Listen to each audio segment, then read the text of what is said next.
A little kirtan, bhajan, in honor of Radha Hmm. Kund. Hmm. Um, Tomorrow's Nishringadev's appearance day. You doing anything special? wow. Okay. Thank you for the reminder. I knew it was coming soon. It's tomorrow. Today's Saturday. It's Sunday. It's the 14th of May here Thank in you. Siberia. It's the I'm giving a 13th. lecture. Very nice. So this is a song, you know it already. Jaya Radhe, Jaya Krishna, Jaya Vrindavan. The Yeah, official go ahead. Sri Braj Dam Mahimamrita by Srila Krishnadas Goswami. You have to mute yourself if you want to sing along, otherwise it's going to clash. No, no, Um, it doesn't work. Singing sing, along doesn't work. So I'll just keep quiet. or you can mute yourself and sing. Either way. Yeah, it doesn't really sync well, so I'm not going to do it. Yeah, but if you mute yourself, you can sing along. Okay.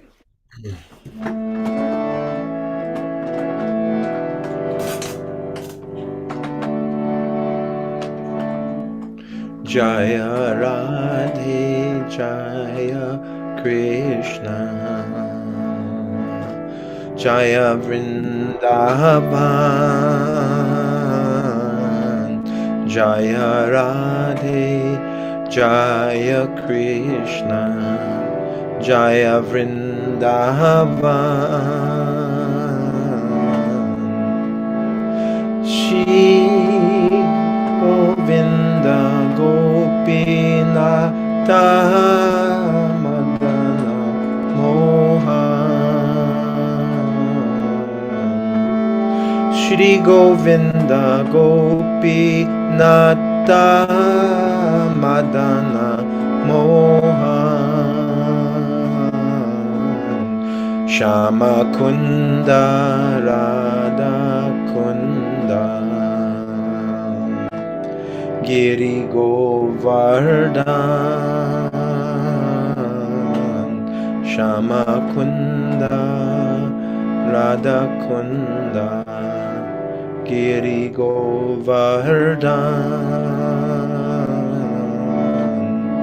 Kalindi Jamuna Jaya Jaya Mahavan Kalindi Jamuna Jaya Jaya Mahavan Jaya Radhe Jaya Krishna Jaya Vrindavan Jaya Radhe Jaya Krishna Jaya Vrindavan Shri Govinda Gopi Nata Madana Mohan Shri Govinda Gopinata Madana Mohan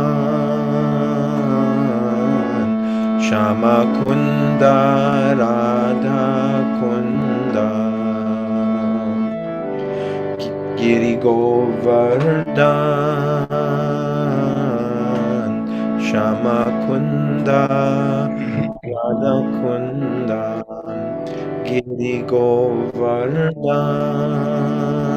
Govardhan Kalindi Jamuna Jaya Jaya Mahaban Kalindi Jamuna Jaya Jaya Mahaban Hare Krishna Hare Krishna Krishna Krishna Hare Hare Hare Rama Hare Rama Rama Rama Hare Hare Krishna Hare Krishna Krishna Krishna Hare Hare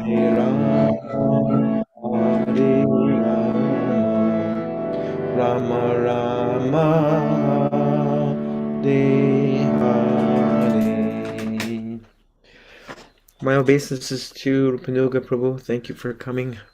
Well, Hare Krishna. So the translation for these two verses by Krishnadas Kaviraj Goswami.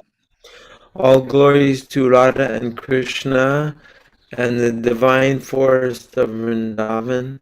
All glories to the three presiding deities of Vrindavan, Sri Govinda, Gopinath, and Madan Mohan. All glories to Shama Kund, Radha Kund, Govardhan Hill, and the Jamuna River, Kalindi. All glories to the great forest known as Mahavan, where Krishna and Balaram displayed all of their childhood pastimes. So we are finally on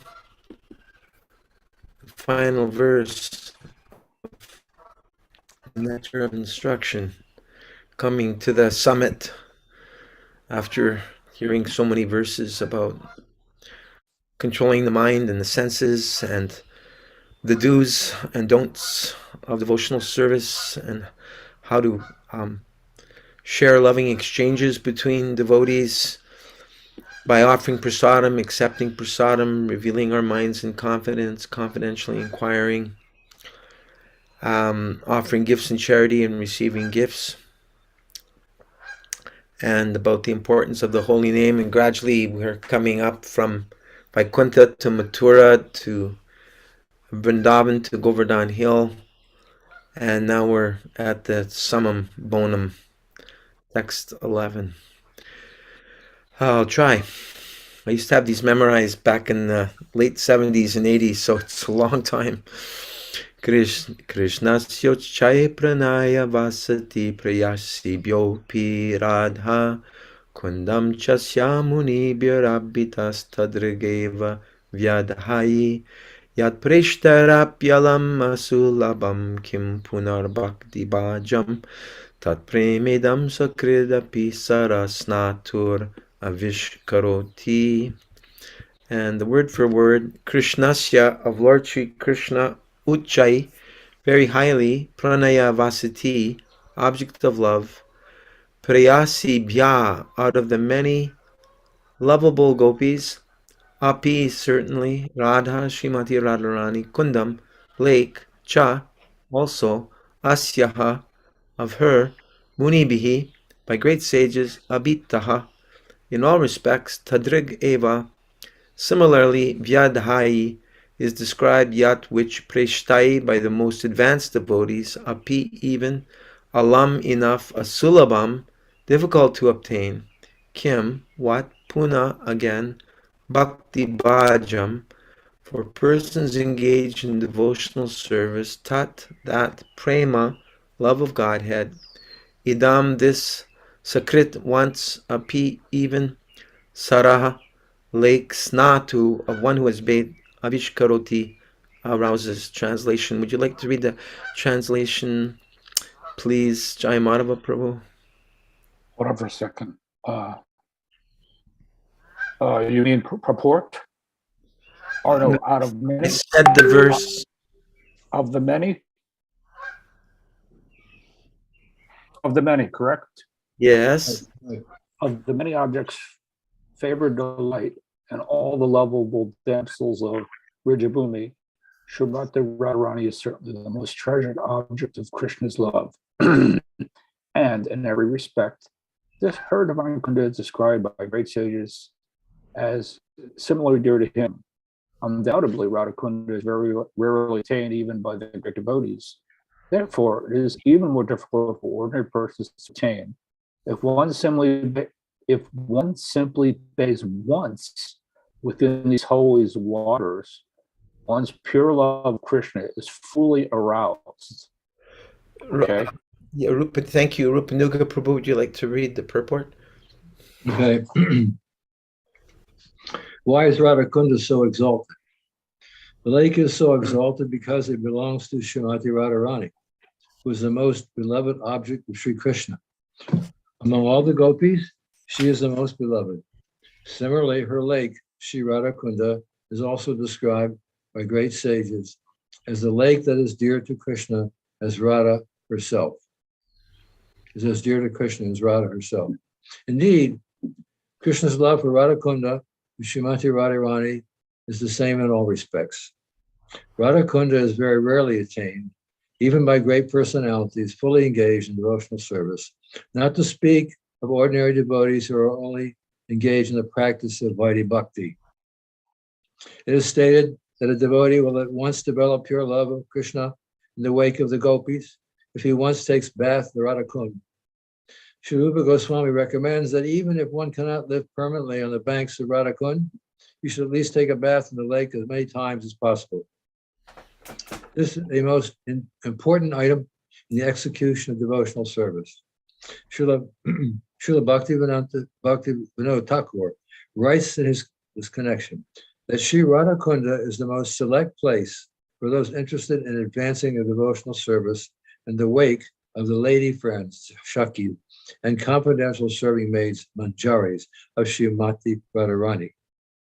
Living entities who are eager to return home to the transcendental kingdom of God, Goloka Vrindavan, by means of attaining their spiritual bodies, Siddha Deha, should live at Radhakund, take shelter of the confidential serving maids of Sri Radha, and under their direction, engage constantly in her service.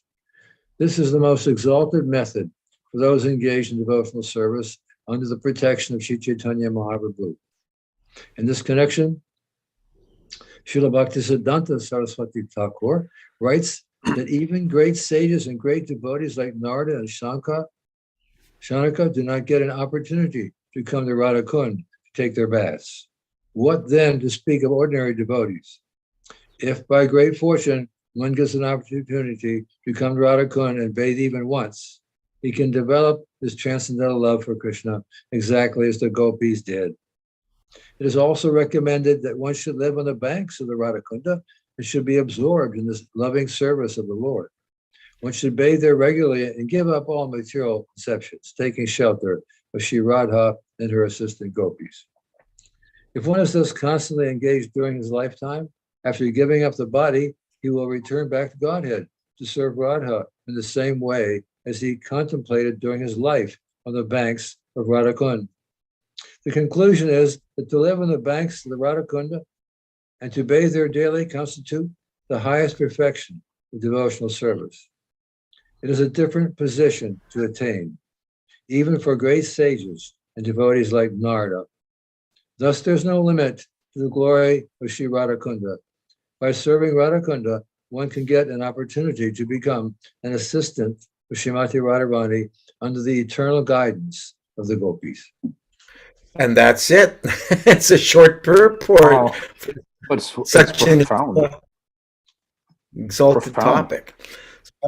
Yeah, I'd like to hear your reflections, Rupanuga Prabhu, before I ask you some questions. Anything that stood out to you? Did anything stand out from this, Rupanuga? I see a difference in between bathing and swimming. Yes. Well, and I'm just saying that the motivation for going there and the motivation for bathing every day is itself a rarity, and it can only come from the practice of Vaidhi Bhakti very sincerely and with great care. It's a spontaneous affair. It's not something that can be meditated on and achieved through meditation only. There has to be some, as Srila Prabhupada said, one has to deserve, then desire. So one has to have a history of serving Srila Prabhupada without any inhibition, without motive, without being disobedient. It's a great requirement. It's like chanting without offense. So one has to be very pure at heart before they can take this advice, in my opinion. Also, it's mentioned here, this is specifically for those who are attracted to the particular rasa of the gopis. Now, I wrote Srila Prabhupada a letter in 1968 in which I requested him to tell me if all the acharyas in the Sampradaya were Gopiras. And he wrote back, he said, most, but not all. Okay. So that doesn't mean that we all have to be after Gopi Ras. Uh-huh. He asked once, I was in his room, 1967, and Ray Rama and I were sitting in his room. Ray Rama was the first editor of Back to Godhead. I think I might have mentioned this before in another context. The Srila Prabhupada I was sitting there, and I just all of a sudden Srila Prabhupada said to Ray Rama, what rasa would you prefer? So thinking about going back in that time and thinking that here we are, wet behind the ears, and Srila Prabhupada is asking what rasa you prefer, means that it's legitimate. You know, even in a neophyte stage, to be attracted, to prefer particular rasa. And his answer was, oh, I'll take whatever I can get. Srila Prabhupada said, no, we must be active. So it was Srila Prabhupada that asked Ray Ram, what rasa would you prefer? Yeah. Okay. I didn't ask him. Srila Prabhupada asked him. We were both sitting at Srila Prabhupada, so me and Ray Rama were sitting there, and he asked Ray Rama point blank. He just looked straight at him. I don't know, you know. I'll take what I can get, and Prabhupada said, no, one must be active. Yes. He said, no, we must be active. So how do you understand that statement of Prabhupada? We must be active. I understand that eliminates Shantaras. Right. That's the bottom line. The rest of them are active. Because I'm thinking, some may interpret that as thinking, yes, one must be active in the mood of that particular rasa that you're interested, cultivating more knowledge of Sakya Ras or cultivating more knowledge of Manjaris, etc. That's not what Ray Rama said. Okay. He said, I'll take anyone I can get, anything I can get. Right. I was saying that's not the choice. The choice is to be active, meaning that Shantaras is not active. It's appreciative. It's there, but it's not an active service. Right. What was saying what he was saying is, no, you should want active service. Correct. But what I've been hearing over the years from various God brothers is, in elaborating, and I'm not saying they're correct. I'm just saying what I've heard, that yes, you should be active, and you should be active in cultivating knowledge and taste for the pastimes of that specific ras. Was that in response to what I just said? They had heard that, and therefore I said active means such and such, or are you just saying what they're saying without knowing what I just said? Because very few people know this, because I was sitting there, it wasn't recorded. Yeah, no, I get it. I understand. I'm just saying this is a popular interpretation of that kind of idea. I've heard it from God. But one thing to interpret an idea, right? The other to hear it from Srila Prabhupada and right. purport it. That's right. different. Uh-huh. I was there. Yes. Okay? So I'm purporting it according to my understanding of the mood at the time. Correct. This is not something I came up with later. Right. I understood what he was saying. Because to be active is very important. It begins with service. Dasyaras, Shaktiras, like that. All of them, the basis of them, of the active mind, of the active rasas, is all service. You see. So what you just said is exactly different, because persons who think they're supposed to meditate on some higher rasa, this is in my humble opinion, maybe not so humble opinion, is that that's speculation. We can prefer, but to do a meditation process on rasa was not recommended by Srila Prabhupada. When they had the Gopi Baba Club in LA, they were doing just that. They were sitting down and reading the sections of Chaitanya Charitamrita in a group and discussing that way. That's meditating on thoughtful subject matter. So Srila Prabhupada found out about that. And his reaction was, that's the postgraduate study. And my reaction to this verse is the same thing. This is a postgraduate study. It's not something one can achieve by some meditational process. It can only be achieved by devotional service. That's what this movement is about. It's about devotional service. and different kinds of it, and different qualities of it, and different quantities of it. But it's all active service. Mm-hmm. And it's a preaching movement. It's all a preaching. It's a preaching. The whole thing, the whole society was arranged, just like during the Second World War. Everything was arranged around the war effort in America. Everything. Right. Women surrendered their aluminum pots, and Right. the army went to the local trash dumps and picked up all the metal they could. They went to what do you call those places with have those cars and they have all this metal. The junkyards. Junkyards. They would go to junkyards and get all the metal to turn into weapons and so on. Mhm. Everybody was geared up on the war. Well, Srila Prabhupada organized the movement like that. Everyone was focused on preaching. Mm-hmm. Everyone was focused on book distribution. Everyone was focused on explaining to others what we've learned from Srila Prabhupada. Mm-hmm. We understood that advancement depended upon that. Mm-hmm. We understood advancement depended upon pleasing Srila Prabhupada. Yeah. And that for that, Krishna would reveal himself. Yes. Jai Madhava Prabhu, do you have some comments you'd like to make or questions? Yeah, that's an excellent point, Rupanula Prabhu. That's exactly what I picked up when I met the devotees back in the early 70s and when they preached to me from Prabhupada's books. But I want to also ask a question. After I'm not criticizing, I have a realization that it appears to me, and I'm not going to say in what camps, that there's some degree of sahajiism has crept into devotees' spaces, and it just seems to me that that's what's happened. Observing that's we can read Prabhupada's.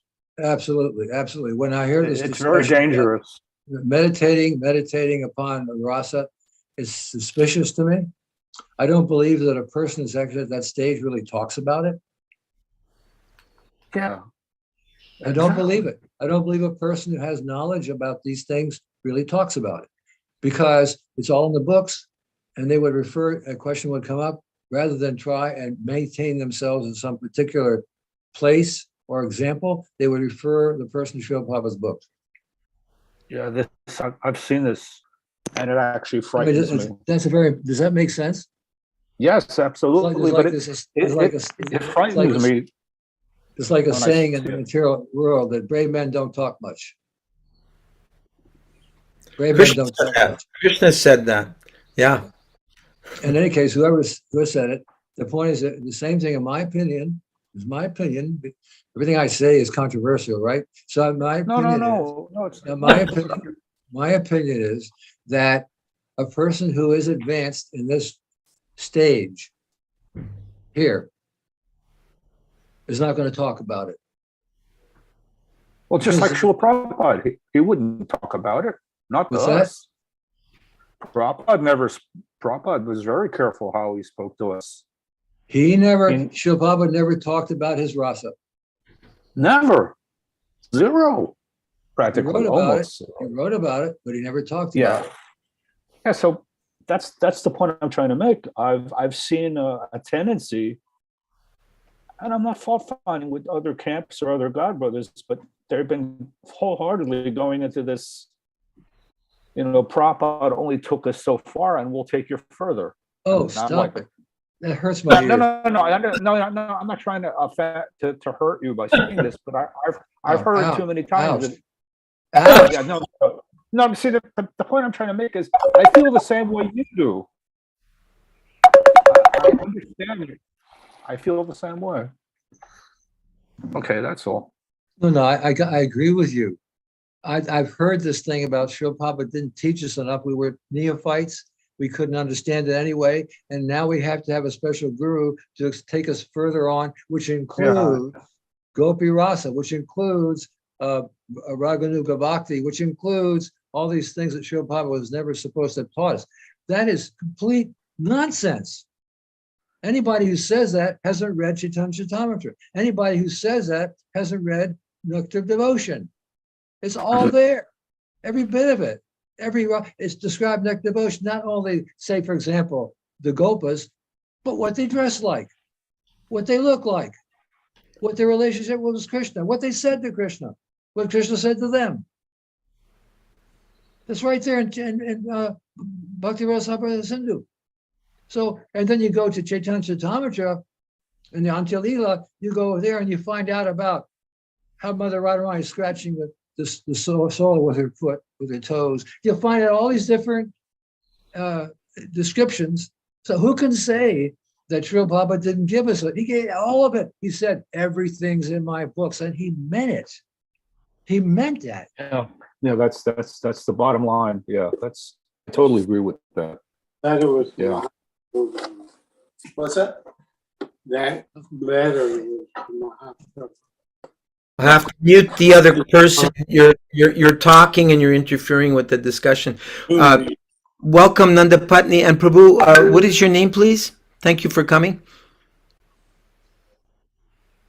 Hare Krishna. Hello. Hello, Haribol. Who are you, Prabhu? This is Gohari Das. Oh, Gaura Hari. Hare Krishna. Haribol. You must be knowing Rupanuga, Prabhu.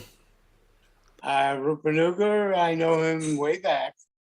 I don't think he remembers me, but I know him. Dineshwar is with me, lives next door. Do you remember Gaura Hari, Rupanuga, Prabhu? Yes, of course. Haribol, George Prabhupada. Thank you for coming, Gaura Hari, Prabhu. Thank you. I can't stay long, but Yeah, that's fine. And Jai Madhava is here, and our god sister Nanda Patni is here. okay. Nanda Patni, Nanda Patni, I know you love reading.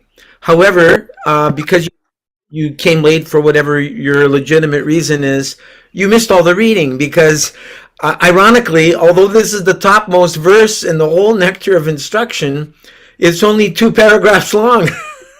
So you missed the reading. However, I pulled out other quotes from Srila Prabhupada about Radhakund for us to continue reading about. So there will be more reading, just to. Haribol, I gotta go. Thank Okay, you. thanks for dropping by. Hare Krishna.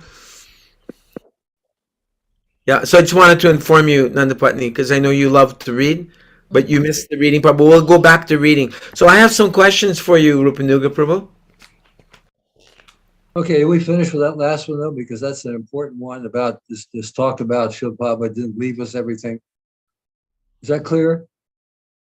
I mean, if there's anything I was willing to debate upon, that is it. Nandapatni, wanted to ask about that. question. Nandapatni, do you have a question about that point? Well, it's a very hot topic, and it's taken me a while to figure things out when I have felt kind of internally hurt when I've heard those statements that, Prabhupada just gave the ABCs and Oh my God. we're on the secondary, education here. So yeah, I mean, it's been befuddling for me to figure out what's going on and why I feel mortified, but and why I've sort of struggled that yeah, I'm not sure I really believe this. So yeah, but it's something that I've heard commonly from various branches on the tree, and I just think I don't really want to say too much more about it, because I think I'm figuring the whole scenario out. Mm-hmm. Are you satisfied with the answer you received, Jai Madhava? Thank you, Nandapatni. Absolutely. I have one more question for Rupanuga Prabhu. When you're finished with your question, I'll ask mine. Go ahead. Originally, Srila Prabhupada gave us the permission to at least respectfully walk in and walk out of Radhakund, like quickly bathe. And then apparently some devotees were jumping in or using it as a swimming pool. And the Prabhupada put his foot down and said, you just put some drops of water on your head. Am I wrong in assuming this? I don't know that story. Oh, I just think it's common sense that great respect. It's not a swimming pool. Right. No, I understand that. And it makes sense. But I mean, it takes a lot of courage to do that, in my opinion. You know, one has to feel a little confident. I didn't, when I went there, I didn't feel very confident or qualified to go in there, because I've always thought that since that's the culmination, and interesting, like you said, there's only a short purport. I believe that's because the rest of it's to be understood enough so that one realizes the full impact of that verse, studying the other verses.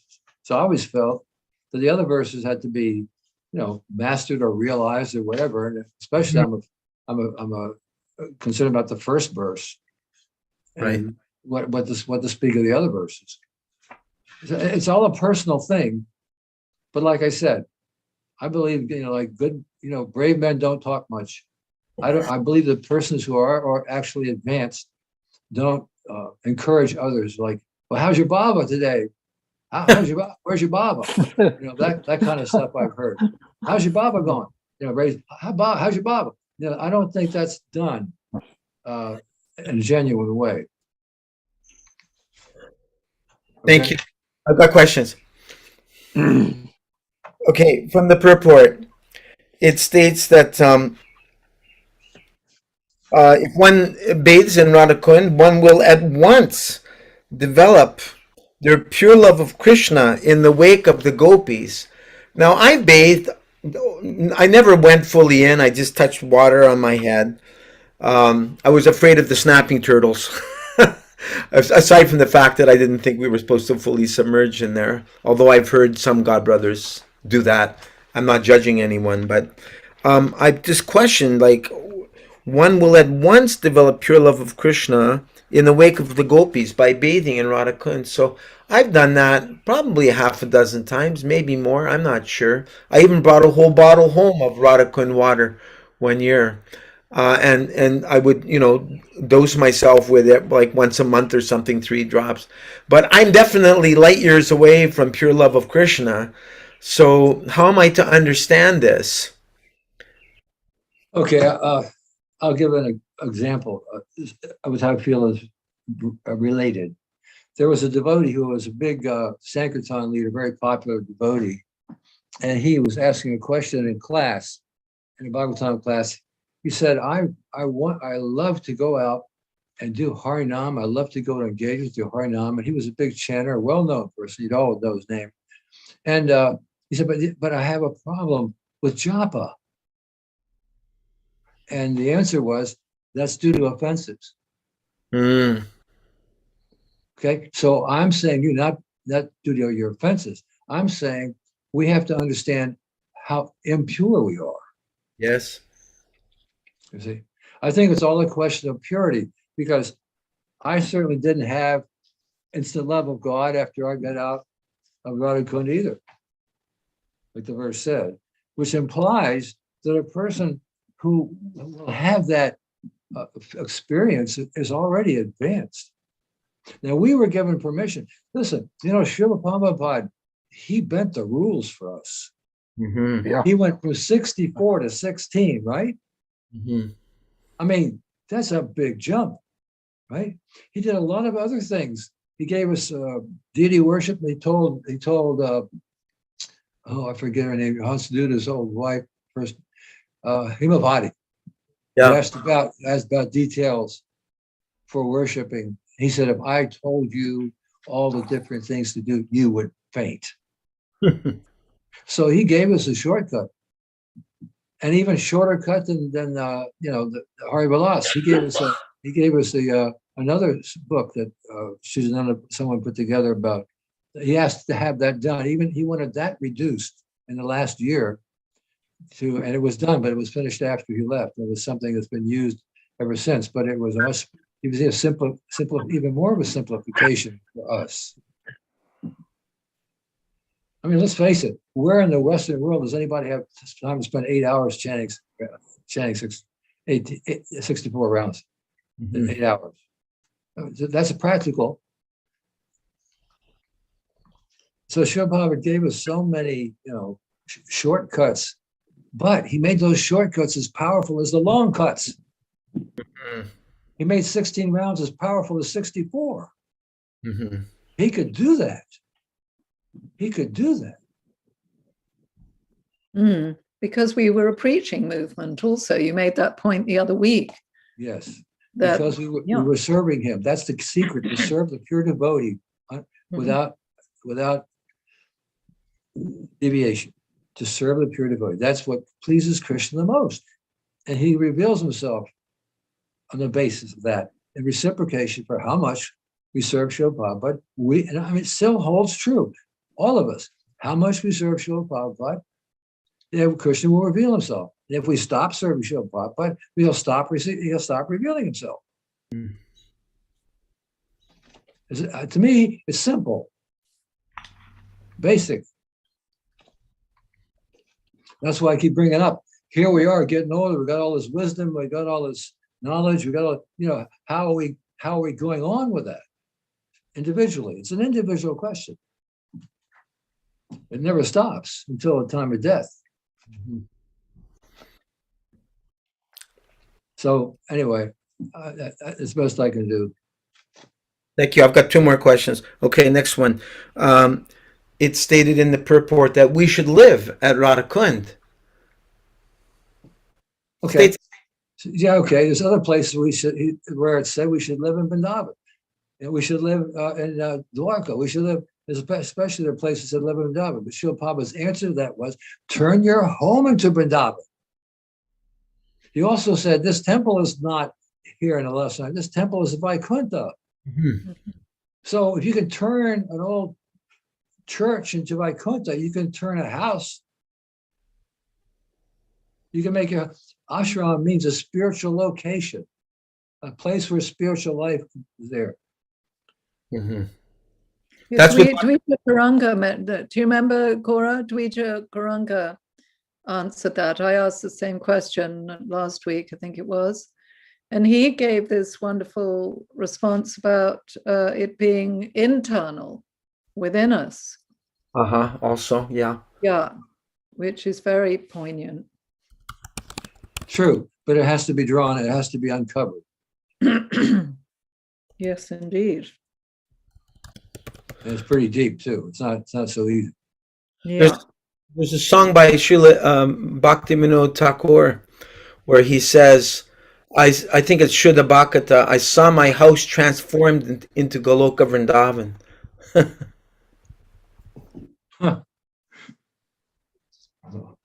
Shuddha Bhakata Charana Renu. That's the song. Anukula. Yeah, and he says in the purport, he says, I'm just looking through the translation. One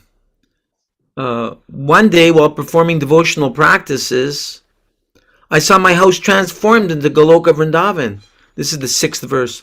When I take the Charnamrita of the deity, I see the holy Ganges, waters that come from the feet of Lord Vishnu, and my bliss knows no bounds. Who wrote that? Bhaktivinoda Thakur. Who? Bhaktivinoda Thakur.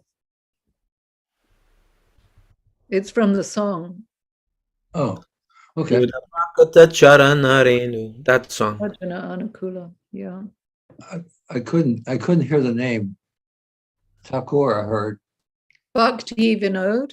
Bhaktivinoda Thakur. Yeah. So, yes, Srila Prabhupada wanted us to read those. He said, instead of trying to write your own, study the songs, the poems of the Acharyas. One of the things you find in Bhaktivinoda Thakur's song is he writes about himself as if he's a conditioned soul. Oh, yes. So does Narottam Das Thakur. Mhm. Yeah, so it really emphasizes the point that it's not a cheap thing.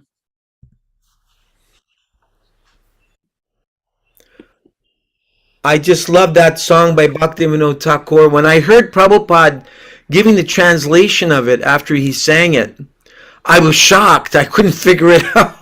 This one song that Prabhupada sings from Bhaktivinoda Thakur, Amar Jivan, it's coming from the Sharanagati book. And so Bhaktivinoda Thakur says, first verse, I am an impious sinner and I've caused others great anxiety and trouble. Number two, I have never hesitated to perform sinful acts for my own enjoyment, devoid of all compassion, concerned only with my own selfish interests. I am remorseful seeing others happy. I am a perpetual liar, and the misery of others is a great source of great pleasure for me. Number three, the material desires within the core of my heart are unlimited. I am wrathful, devoted to false pride and arrogance, intoxicated by vanity, and bewildered by worldly affairs. Envy and egotism are the ornaments I wear. Number four, ruined by laziness and sleep, I resist all pious deeds, yet I am very active and enthusiastic to perform wicked acts. For worldly fame and reputation, I engage in the practice of deceitfulness. Thus I am destroyed by my own greed, and I'm always lustful. Number five, a vile, wicked man such as this, rejected by godly people, is a constant offender. I am such a person, devoid of all good works, forever inclined toward evil, worn out and wasted by various miseries. Number six, now in old age, deprived of all means of success, humbled and poor, Bhaktivinoda submits his tale of grief at the feet of the Supreme Lord. Prabhupada gives a little purport. I don't know if anyone wants to hear that, but did you want to comment on that? Well, it's like a summary of all of us, right? So, I mean, that's what Srila Prabhupada said. I heard him say this, that these acharyas, these writings that we just heard, and from Bhaktivinoda Thakur and from Narottam Das Thakur, Srinivas, so many, that they actually believed it. He said they're not pretending. They're not pretending for instruction or something. They are actually believing it. Now, the new light's coming out. Here it comes. All right. It's just a Goshi time. New light. The new light is the same way that Arjuna took the role of a person who was attached, giving arguments to Krishna. I heard Srila Prabhupada say that Arjuna was, oh, you want me to come under illusion? Okay. He said exactly that. So I say that when the great acharyas wrote like that, it was by Maya Devi, not Maya Devi. Yoga, Huh? Yoga Maya. Yes. Yoga Maya Devi. Yoga Maya. They were writing on Yoga Maya for us, just like Arjuna was speaking on our behalf, so that Bhagavad Gita could be spoken. See, he played that role. So we know that they're playing that role. But at the same time, they are feeling that. They are believing that. They're not pretending. They're thinking of themselves like that, just like Arjuna was thinking of himself as being in grief. But he was grieving for that which is not grievable by a learned man. So I'm saying, I'm trying to explain my understanding of this as how they can come under Yoga Maya. Because they're not fallen, because they're great exalted persons, because they are in fact not that. So how can they feel like that unless they're in Yoga Maya? Good point. It's like Yoga Maya in the spiritual world. Yasoda Maya is not Krishna's mother, but she thinks she is, and that's Yoga Maya. Krishna has no mother, has no father. He's everybody's father. So everybody in Krishna Loka is in Yoga Maya. Here we're in Mahamaya. That's the difference. But these acharyas, they're not in Mahamaya, they're in Yoga Maya. And Arjuna was not in Maya. He was not in Maya. but he was taking the role. And for giving instruction, they're saying that, but they're not pretending. That's why their instruction's perfect. That's why we're sitting here listening to it and understanding to what degree it applies to each of us. Nandapatni, you didn't get a chance to read yet. Would you like to read the purport to this beautiful, humble song of Srila Bhaktivinoda Thakur? Please. Why not? Okay, there it is. Amara Jivana. Okay. Amara Jivana Sada Pape Rata Nahiko Punyaralesha. This is a song sung by Bhaktivinoda Thakur in Vaishnava humbleness. A Vaishnava is always meek and humble. So he is describing the life of the people in general, taking himself to be one of them. He says that, quote, "My life is always engaged in simple activities. And if you try to find out, you will not find even a trace of pious activities, only sinful activities. And parera udvega diachi ekoto diachi jivera klesha. I'm always inclined to give trouble to other living entities. That is my business. I want to see that others are suffering and then I enjoy. Nija sukha lagi pape nahi dori. For my personal sense gratification, I accept any kind of sinful activity. Dayahina swartaparo. I am not at all merciful, and I see only to my personal interest. Parasuke, duki, sada mitya bashi. As such, when others are suffering, I become very happy, and I'm always speaking lies. Even for ordinary things, I am accustomed to speaking lies. Paraduka, sukha karo. And if someone is suffering, that is very pleasant to me. Ashesha kamana, hridi majje mura. I have got lots of desires within my heart, and I'm always angry and falsely prestigious, always puffed up with false pride. Madamata, sada vishaya mohita. I am captivated by subject matters of sense gratification, and I'm almost crazy. Himsa garba vibhushana. My ornaments are enviousness and false pride. Nidra lasya hata. Sukarye virata. I am conquered by sleep and laziness, and I'm always averse to pious activities. Akarya udyogi ami. And I'm very enthusiastic to perform impious activities. Pratishta lagya satya archana. I always cheat others for my prestige. Lobahata sadakami. I am conquered by greediness and always lusty. E heno durjana sajjana vajita. I'm so fallen and I have no association with devotees. Aparadi nirantara. I am an offender always. Subhakarya sunya. In my life, there is not a bit of auspicious activity. Sadanartha manaha. And my mind is always attracted by something mischievous. Nana duke jara jara. Therefore, at the fag end of my life, I'm almost invalid by all such sufferings. Bardhakye ekona upaya vihina. Now in my old age, I have no alternative. Tate dina akinchana. Therefore, by force, I have now become very humble and meek. Bhaktivinoda Prabhura Charani, Kore Dukkha Nivedana. Thus, Bhaktivinoda Thakur is offering his sad statement of his life's activities at the lotus feet of the Supreme Lord. Nandapatni, do you feel a little bit humbled by what you just read?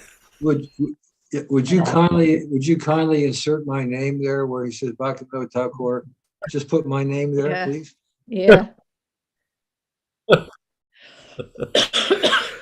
I So mean, this proves it's my Well, remember, is it this proves my point. My point was proven by this.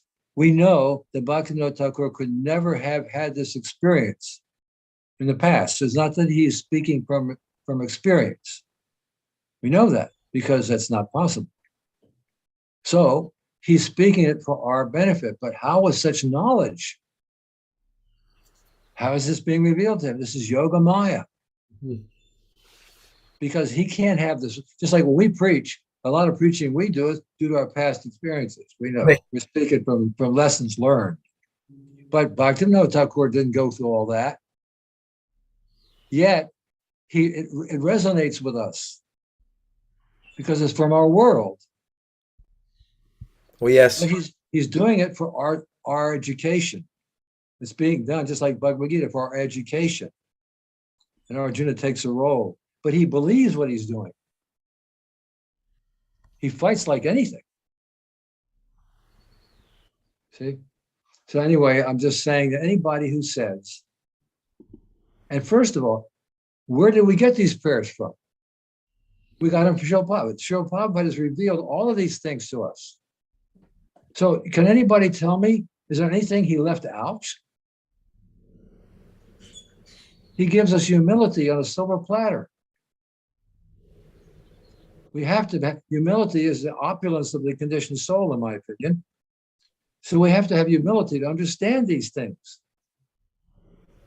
We have to have humility to admit that we fell from the spiritual world.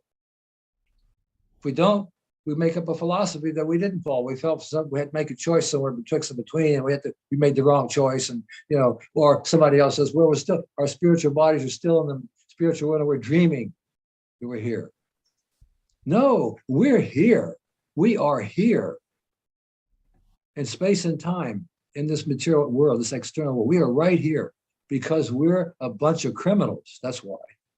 Srila Prabhupada said everyone's criminal in this universe, from Lord Brahma down to the insignificant ant.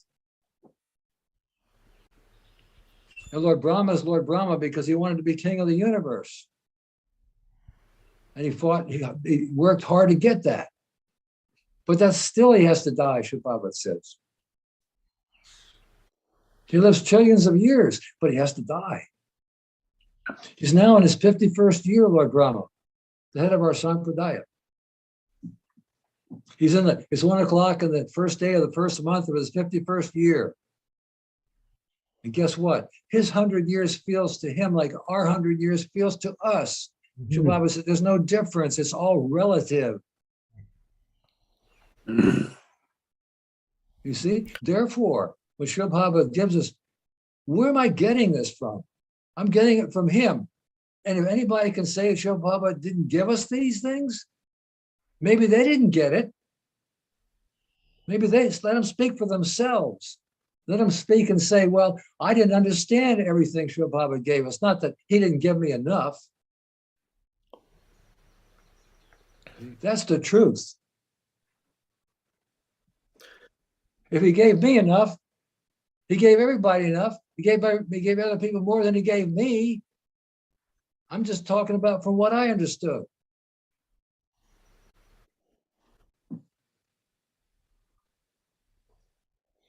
But I'm a perfect example of that description.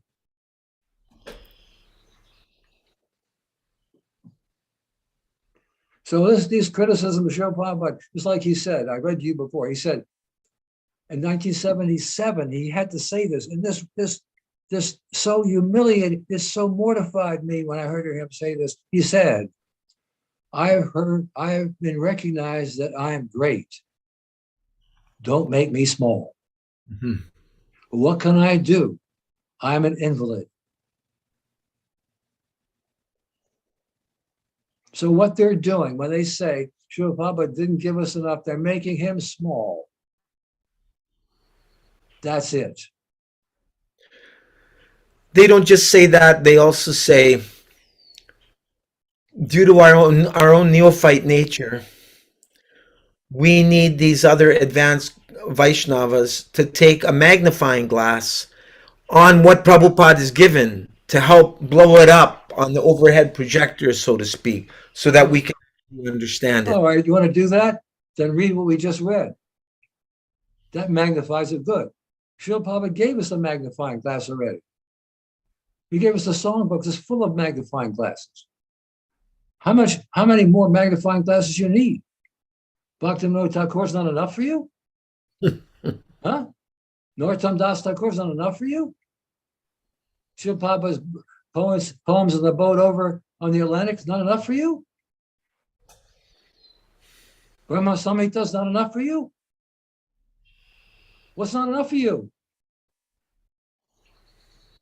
I say, you rascals, give me an example. What's not enough for you? They just talk. There's a saying that a person who talks too much is not very much devotional. It's a sign of low devotion. Srila Prabhupada wrote that in a letter to me. And someone was claiming that one president of the United States was showing some signs of morality, and he was doing this and doing that. Srila Prabhupada wrote back, well, he said, a person who talks too much is a sign of little devotion. So all these critics that talk about Srila Prabhupada and what he didn't give. What about what he did give? You know, it's like the Christians, they talk about the death of Lord Jesus Christ. What about his teachings? What about why the blood? What about the life? And Anyway, the whole excuse me, but this is a big thorn in my side when I hear people say Srila Prabhupada didn't give us enough. It's like when I hear people say he started this movement with a bunch of drug-crazed hippies. That fries me to the mast because it reminds me of the devotees who were there and how they're being insulted by that statement. Yeah, I know exactly how that is. I had to hear that. I got so upset because I personally saw in the early 70s how Prabhupada's disciples, they risked their lives for Srila Prabhupada. And the people that say this don't appreciate what Prabhupada's disciples did. They minimize not just Srila Prabhupada, but they minimize Prabhupada's disciples. And I can't live with that either at all. Personally. What they don't understand, they're envious because they don't understand whatever we did, Srila Prabhupada did it with us. He made us do it. He did it through us. We were nothing. We're nothing. See? But we don't take the credit for it. We give it to him. We don't take the credit. They don't understand that.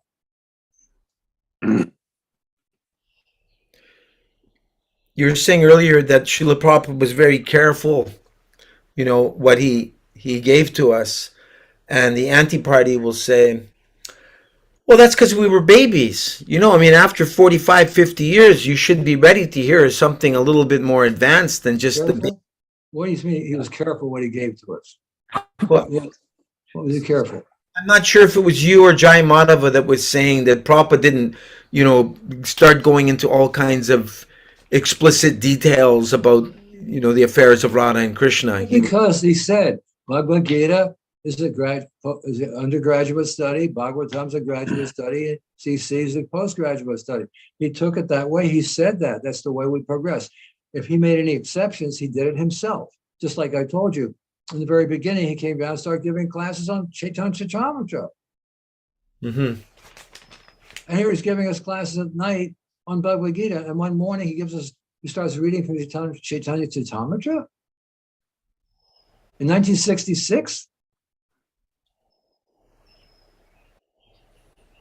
We have to understand, whatever progress we've made, whatever we've done is by Srila Prabhupada's mercy. That's how merciful he was. He could create faith in the faithless and make experts out of fools.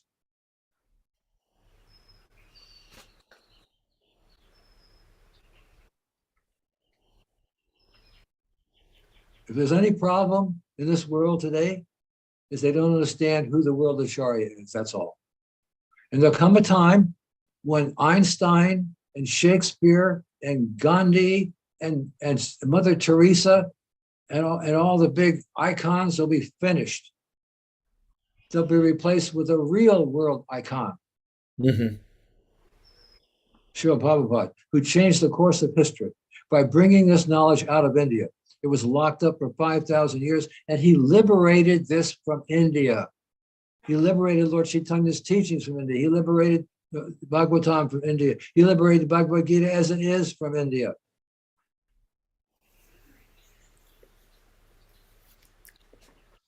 I have another question. It stated that in the purport, even Narada Muni doesn't get the chance to go to Radhakund. And I'm thinking, well, wait a minute. We hear about Narada Muni having the ability to go anywhere he wants in the universe. And I mean, why? How is it that a low-class person like me gets to go to Radhakund several times, and Narada Muni doesn't get a chance to go? That's Srila Prabhupada's mercy, of course. But why would not Narada Muni not get the chance to go? I don't understand. Because he's busy. Because he's busy traveling all over the universe preaching. He has many disciples like Prahlad Maharaj, and he has bigger disciples than we are. And he has so many big disciples. It's not that he's so busy. But the point is, we are getting a chance. Mhm. That's the point. Even he doesn't, and yet we're getting a chance that he doesn't. That's the point. He's not coming, and yet we are. Right. You know, he doesn't have time, but yet we're given time. That's mercy.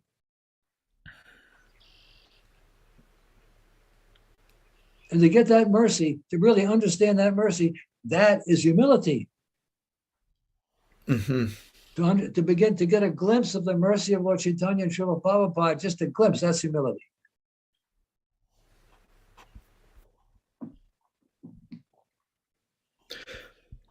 I have some great quotes here that let's see. Jai Madhava, if you'd like to continue, Srila Prabhupada speaking on Radha Kund. Okay, let me You have to see it. Yeah. Let me find the quote here. All right, there we go, and I will share the screen. Okay, there you go. Therefore, those who are sahajas. Okay, therefore, those who are sahajas, they simply go to the pastimes of Krishna and the gopis. Other things, oh no, no, this is not Krishna's pastimes. This is not Krishna's pastime. That is, they differentiate the absolute activities of the absolute. This is called sahaja. The sahajas will never read Bhagavad Gita. The sahajas will never read Bhagavad Gita, will never read because they have been elevated to the mellows of conjugal love. Therefore, they have no interest in Bhagavad Gita. They say, oh, when you discuss Srimad Bhagavatam on the philosophical point, Janmide Asya Yata, Srimad Bhagavatam 11:1, they also do not attend. If you discuss on the philosophy of Upanishad and Vedanta, they will not attend. I have seen it. Radhakunda, sometimes in 1934, my Guru Maharaj was living and he was discussing Upanishad. He was discussing Upanishad literally. And the Babajis, there are many Babajis in Radhakunda. First of all, they come that that Bhaktisiddhanta Saraswati Thakur has come, such a learned scholar and the establisher of Gaudiya Math. No. So out of curiosity they came, and when they saw that he was discussing Upanishad, gradually they stopped coming. So my Guru Maharaj recommended that these people are not living in Radhakund. They're living in Narkakunda. I have heard it personally. Srimad Bhagavatam 6/320, February 14th, 1971. You're living in Narakakund. Yeah, sometimes your voice goes in and out. The connection is not so great. Sorry about that. Did you want to comment on that, Rupanuga, before we move on to the next quote? Or Madhavi. Welcome, Madhavi. What Hare he's talking Krishna. about, what he's Yep. talking about is show bottle. Uh-huh. Very important concept in our movement, show bottle.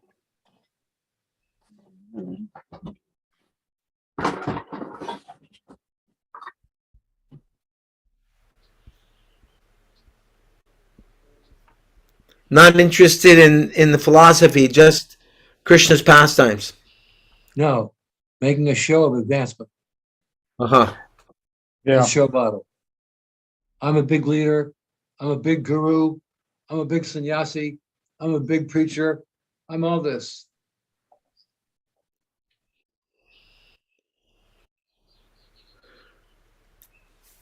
I was talking to one godbrother who got a lot into Radha Krishna's pastimes, and I mentioned to him about Bhagavad Gita, and he said, "Oh, I'll probably never read Bhagavad Gita again." I said, "Why not?" He said, "Oh, well, that's not exactly my rasa. That's not really my taste. That's Parthasarati. That's Arjuna and Krishna. But I have another rasa." And I'm thinking, well, wasn't Prabhupada like reciting Bhagavad Gita right up to the very end?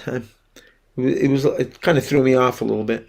One godbrother Yeah, was quoted as saying, "I have no desire to speak to low-class men, i.e., the West." Well, one of Prabhupada's godbrothers, right? Said that.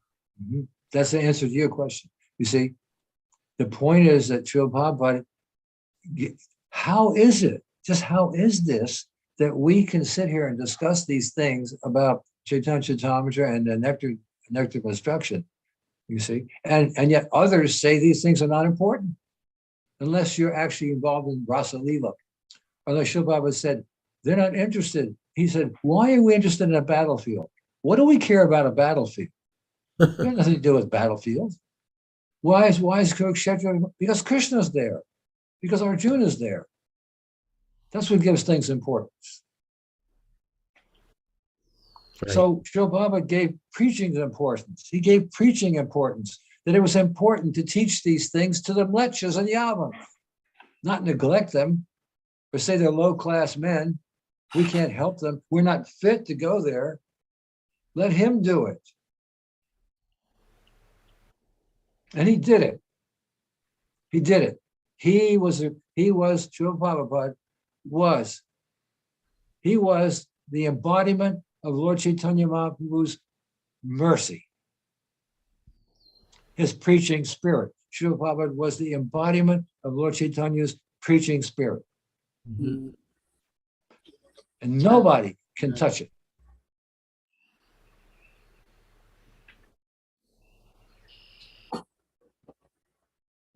Would you like to read the next one, Rupanuga Prabhu? This is taken from Vrindavan, October 31st, 1976. Well, okay, This place before Chaitanya Mahaprabhu's advent.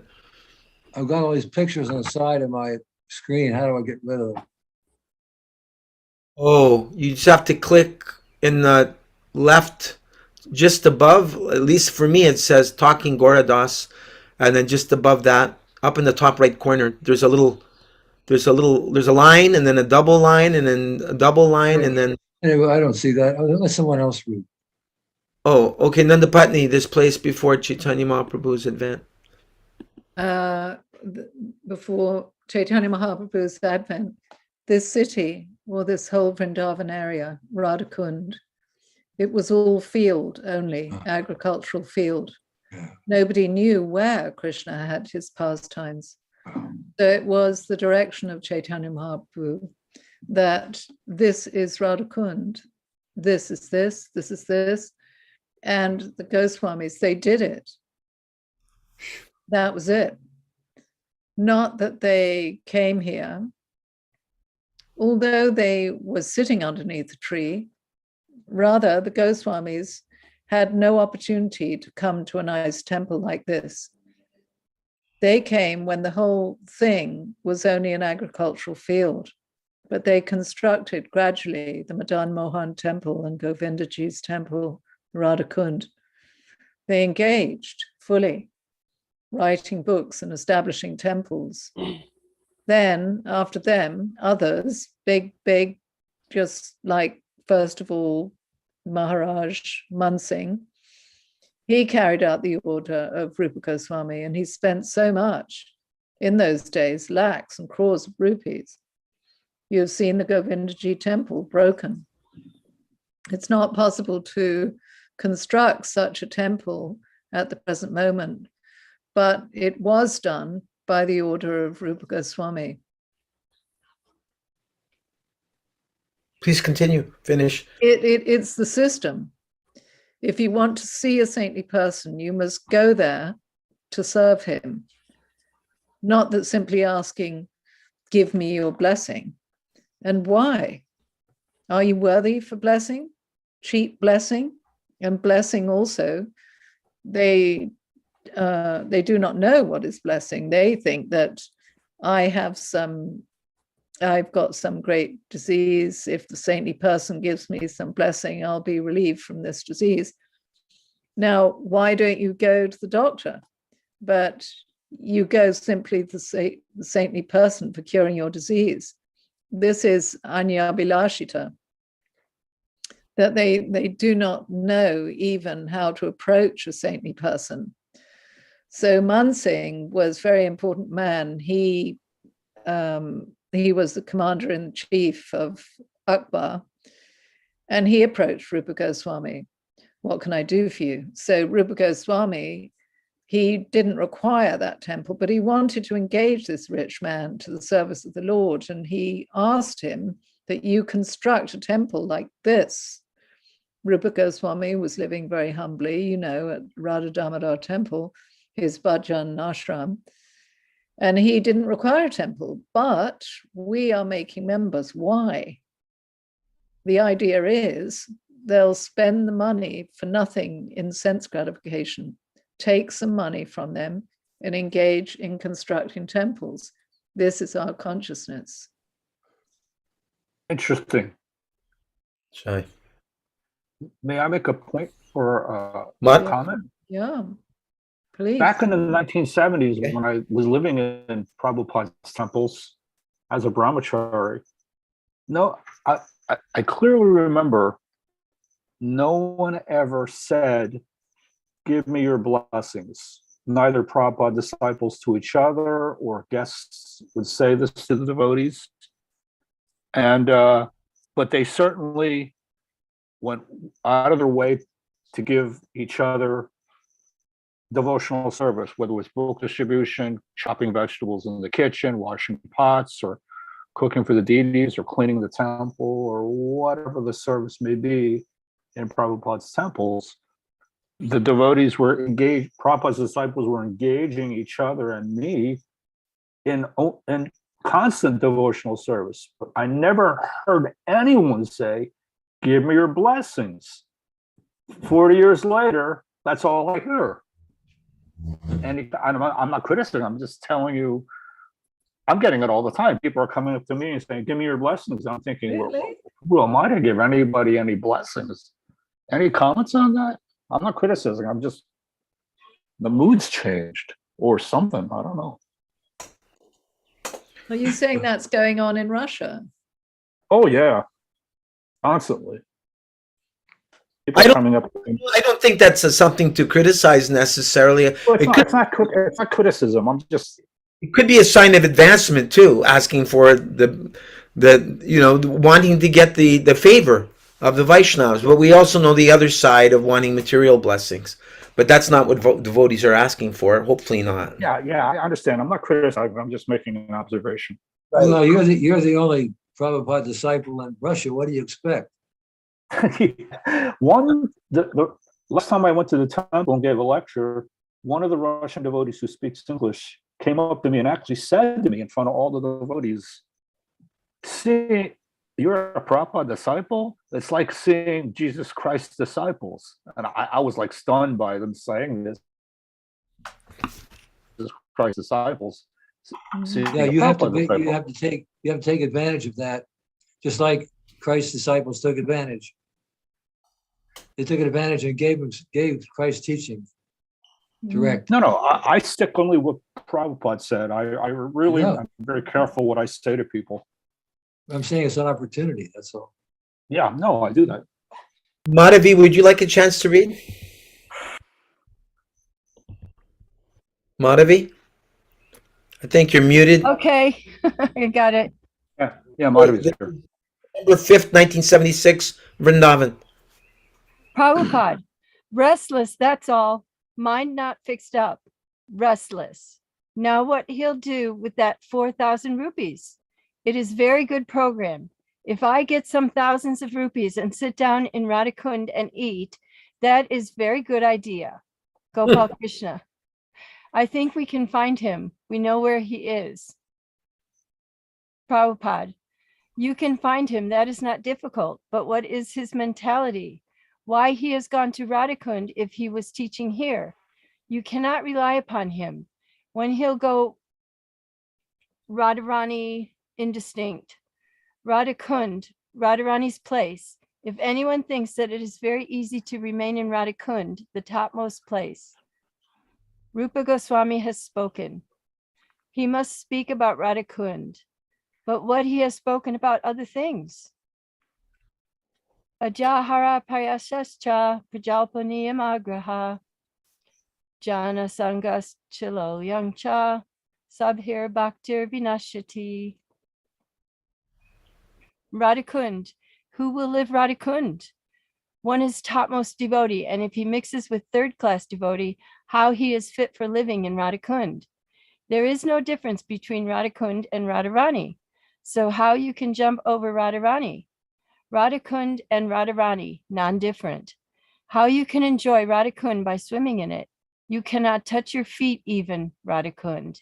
You can take little water and keep it on the head. That is respectful to Radhakund. Of course, things are going on like that, but strictly speaking, Radhakund should be respected as Radharani herself. That is Radhakund consciousness, highest Radhakund consciousness. And if you want to live in Radhakund, then why he has taken 4,000 rupees from Giriraj?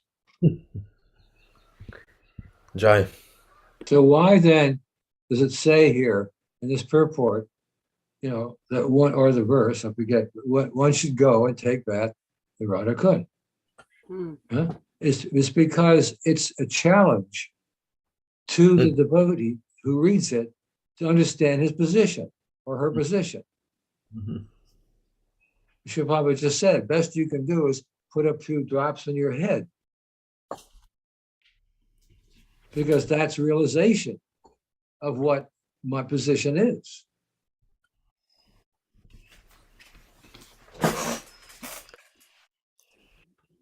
And the adhikar we have to aspire for, the qualification to actually spend time there. Not a cheap thing. I have a few other quotes before we wrap it up. I'll just pull this up here. Where are we? Okay. So yeah, Srila Prabhupada received his orders, his marching, what do they call it? Marching papers? From at Radhakund. Are you able to read this now, Rupanuga, or is it still blocked for you? It's still blocked. Okay, sometime in the year 1935, when His Divine Grace was staying at Radhakund, I went to see him from Bombay. So this is in the beginning of first of all, let me offer my humble, respectful obeisances unto the lotus feet of my spiritual master, His Divine Grace Shri Srimad Bhaktisiddhanta Saraswati Goswami Prabhupada.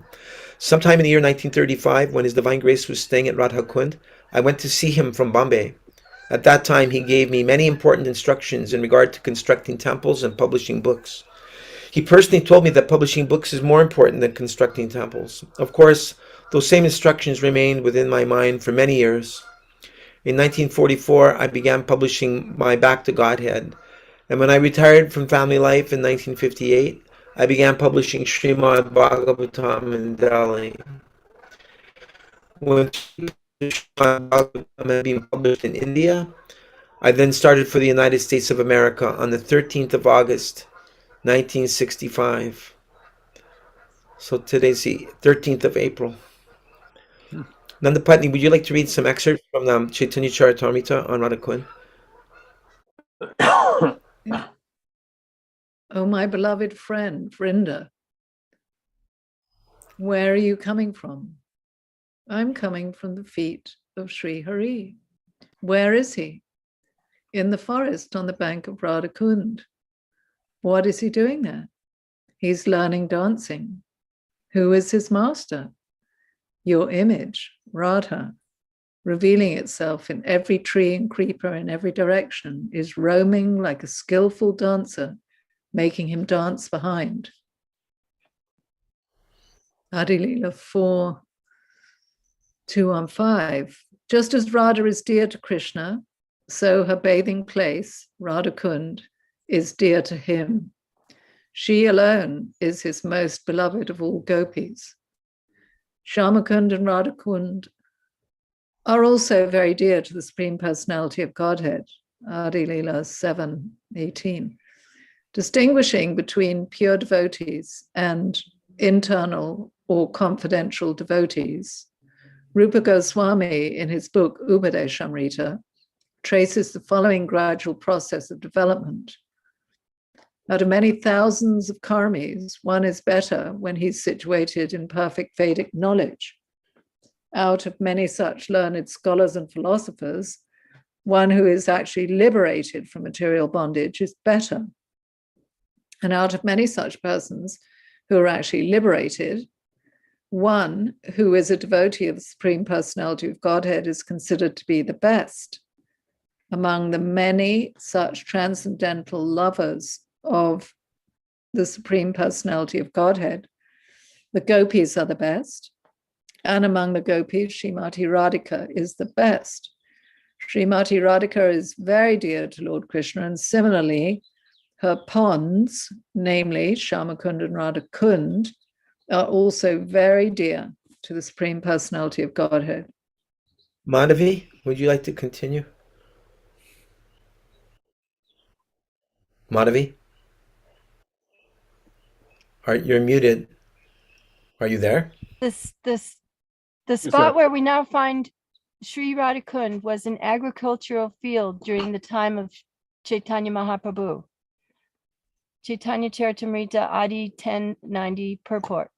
The spot where we now find Sri Radhakund was an agricultural field during the time of Chaitanya Mahaprabhu.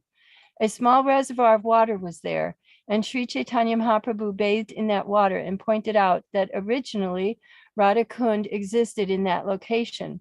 Following his directions, Sri Rupa Goswami and Sanatan Goswami renovated Radhakund.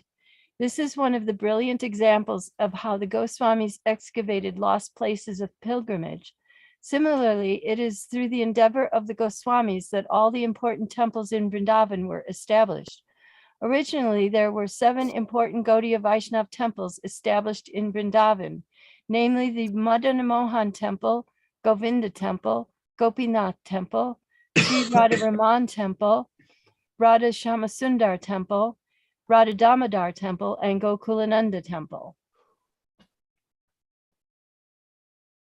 The place where Raghunath Das Goswami performed his devotional service still exists by Radha Kund.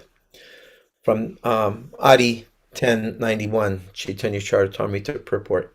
This incident took place in the year 1439 Shakabda, AD 1517. Raghunath Das Goswami compiled 3 books named Stavamala or Stavavali, Dhana Charita and Mukta Charita. He lived a long time, residing for most of his life at Radha Kund. The place where Raghunath Das Goswami performed his devotional service still exists by Radha Kund. He almost completely gave up eating, and therefore he was very skinny and of weak health. His only concern was to chant the holy name of the Lord. He gradually reduced to sleeping until he was almost not sleeping at all. It is said that his eyes were always full of tears. When Srinivasacharya went to see Raghunath Das Goswami, the Goswami blessed him by embracing him. Srinivasacharya requested his blessings for preaching in Bengal. and Srila Raghunath Das Goswami granted them. In the Gaura Ganodesh Deepika 186, it is stated that Srila Raghunath Das Goswami was formerly the gopi Rasa Manjari. Sometimes it is said that he was Rati Manjari. Sri Raghunath Das Goswami took 3 baths daily in the Radhakund lake. As soon as he found the Vaishnav residing in Vrindavan, he would embrace him and give him all respect. Jai Madhav Prabhu. Later, Later Raghunath Bhatta Goswami lived by Radhakunda in a small cottage. CC Adi 10158 purport. Under Raghunath Bhatta Goswami order, one of his disciples constructed the Govinda temple. Raghunath Bhatta Goswami supplied all the ornaments of the Govinda deity. He never talked of nonsense or worldly matters, but always engaged in sharing about Krishna 24 hours a day. He never cared to hear about blasphemy of a Vaishnava, even when there were points to be criticized. He used to say that since all the Vaishnavas were engaged in the service of the Lord, he did not mind their faults. Later, Raghunath Bhatta Goswami lived by Radhakunda in a small cottage. In the Gaura Gadadesha Deepaka, it is said that Raghunath Bhatta Goswami was formerly the gopi name Raga Manjari. Wow. Nanda Patni. In the Madhya Leela 899, just as Srimati Radharani is most dear to Sri Krishna, her bathing place Radhakund is also dear to him. Among all the gopis, Srimati Radharani is the supermost and very dear to Lord Krishna. Sri Chaitanya Mahaprabhu discovered the transcendental lakes known as Radhakund and Shamakund. In the Madhya Leela 18, the following summary of the 18th chapter is given by Bhaktivinoda Thakur in his Amrita Bravaha Bhasya. In the village of Aritgram, Sri Chaitanya Mahaprabhu discovered the transcendental lakes known as Radhakund and Shamakund. He then saw the deity Haridev at Govardhan village. Sri Chaitanya Mahaprabhu had no desire to climb Govardhan hill because the hill is worshipped as Krishna. The Gopal deity could understand the mind of Sri Chaitanya Mahaprabhu. Therefore, on the plea of being attacked by Muslims, Gopal transferred himself to the village of Grantuligram. Sri Chaitanya Mahaprabhu then went to Grantuligram to see Lord Gopal. Some years later, Lord Gopal also went to Mathura, to the house of Vititaleshvara, and stayed there for 1 month just to give an audience to Srila Rupa Goswami. Madhavi? Yeah, that deity is really amazing. You went? I can read now. Oh, good. He inquired about Radhakund. He inquired about Radhakunda, but no one could tell him where it was. Sri Madhya Leela 18.3 purport. Aritgram is also called Arishtakam. Sri Chaitanya Mahaprabhu understood. Oh, that's where it's blocked, right? One word. What's that? Understood something. That in that village, Aristasura had been killed by Sri Krishna. While there, he inquired about Radhakund, but no one could tell him where it was. The Brahmana accompanying him could also not ascertain his whereabouts. Sri Chaitanya Mahaprabhu could then understand that the holy places known as Radhakund and Shamakund were at that time lost to everyone's vision. He therefore discovered Radhakund and Shamakund, which were 2 reservoirs of water in 2 paddy fields. Although there was very little water, Sri Chaitanya Mahaprabhu was omniscient and could understand that formerly these 2 ponds were called Radhakund and Shamakund. And that way Radhakund and Shamakund were discovered. Would you like to read a little more since you didn't read it all? Sri Chaitanya Mahaprabhu asked the local people, where is Radhakund? No one could inform him. And the Brahmana accompanying him did not know either. Well, we just read that. Okay, we have to go. That was a summary. Okay. The Lord then understood the holy place called Radhakund was no longer visible, ever being the omniscient. We read that too. When the people of the village saw Chaitanya Mahaprabhu taking his bath in those two ponds in the middle of the paddy fields, they were very much astonished. The Lord then offered his prayers to Sri Radhakund. Of all the gopis, Radharani is the dearmost. Similarly, the lake known as Radhakund is very dear to the Lord because it is very dear to Srimati Radharani. Just as Srimati Radharani is most dear to Lord Krishna, so her lake, known as Radhakund, is also very dear to him. Of all the gopis, Srimati Radharani is certainly the most beloved. The attraction of Radhakund is as sweet as that of Srimati Radharani. Similarly, the glories of the Kunda or lake are as great as Srimati Radharani's. Because of its wonderful transcendental qualities, Radhakund is as dear to Krishna as Srimati Radharani. It was in that lake that the all-opulent Lord Krishna performed his pastimes with Srimati Radharani with great pleasure and transcendental bliss. Whoever bathes just once in Radhakund attains Srimati Radharani's loving attraction for Sri Krishna, who within this world can describe the glories and sweetness of Sri Radhakund.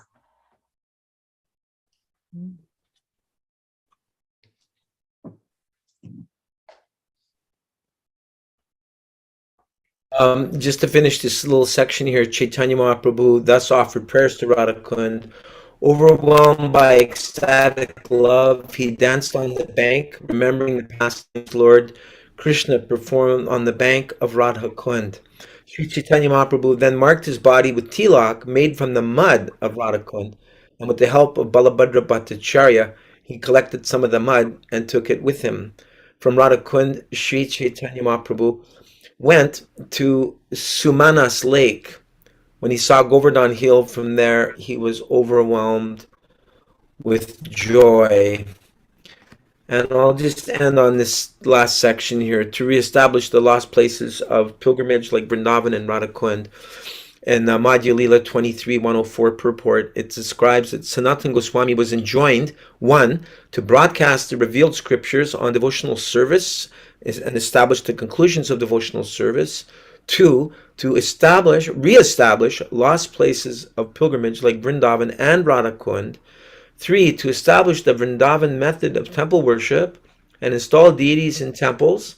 Sri Sanatana Goswami established the Madan Mohan temple and Rupa Goswami established the Govindaji temple. And 4, to enunciate the behavior of a Vaishnav, as Srila Sanatana Goswami did in the Hari Bhakti Bilas. In this way, Sanatana Goswami was empowered to establish the cult of Vaishnavism, as stated by Srinivasacharya in his Sad Goswami Astakam. Nana Shastra Vicharana Kanipano Sadharma Samstapako Lokanam Hitikarano Tribhuvane Manyo Sharanyakaro Radha Krishna Padaravinda Bhajanan Andena Mataliko Vande Rupa Sanatano Raghuyugo Sri Jiva Gopalako. I offer my respectful obeisances unto the 6 Goswamis, namely Sri Sanatana Goswami, Sri Rupa Goswami, Sri Raghunath Bhatta Goswami, Sri Raghunath Das Goswami, Sri Jiva Goswami, and Gopal Bhatta Goswami, who are very expert in scrutinizingly studying all the revealed scriptures with the aim of establishing eternal religious principles for the benefit of all human beings. So I have a quick question for you, Rupanuga Prabhu. It describes here in the 1814 Madhya Lila, Sri Chaitanya Mahaprabhu then marked his body with tilak made from the mud of Radhakund with the help of Balabhadra Bhattacharya, who he collected some of the mud and took it with him. So I remember at one point, because, Prabhupada had us use Gopi Chandan, which is always like a yellow color. But then I remember one year devotees were putting Radhakund tilak on, and it was kind of like a black tilak. Did Prabhupada approve of that or disapprove of that, or you never heard anything? I never heard anything, but I mean, we used Fuller's Earth to begin with. Right.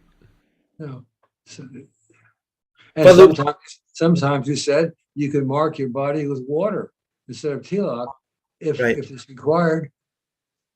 Right.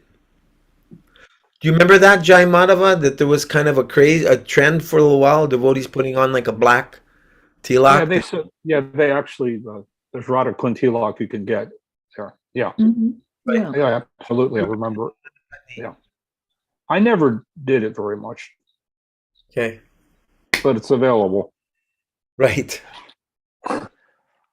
Madhavi, I have a, do you have any questions from anything you heard read tonight? I know you came a little later.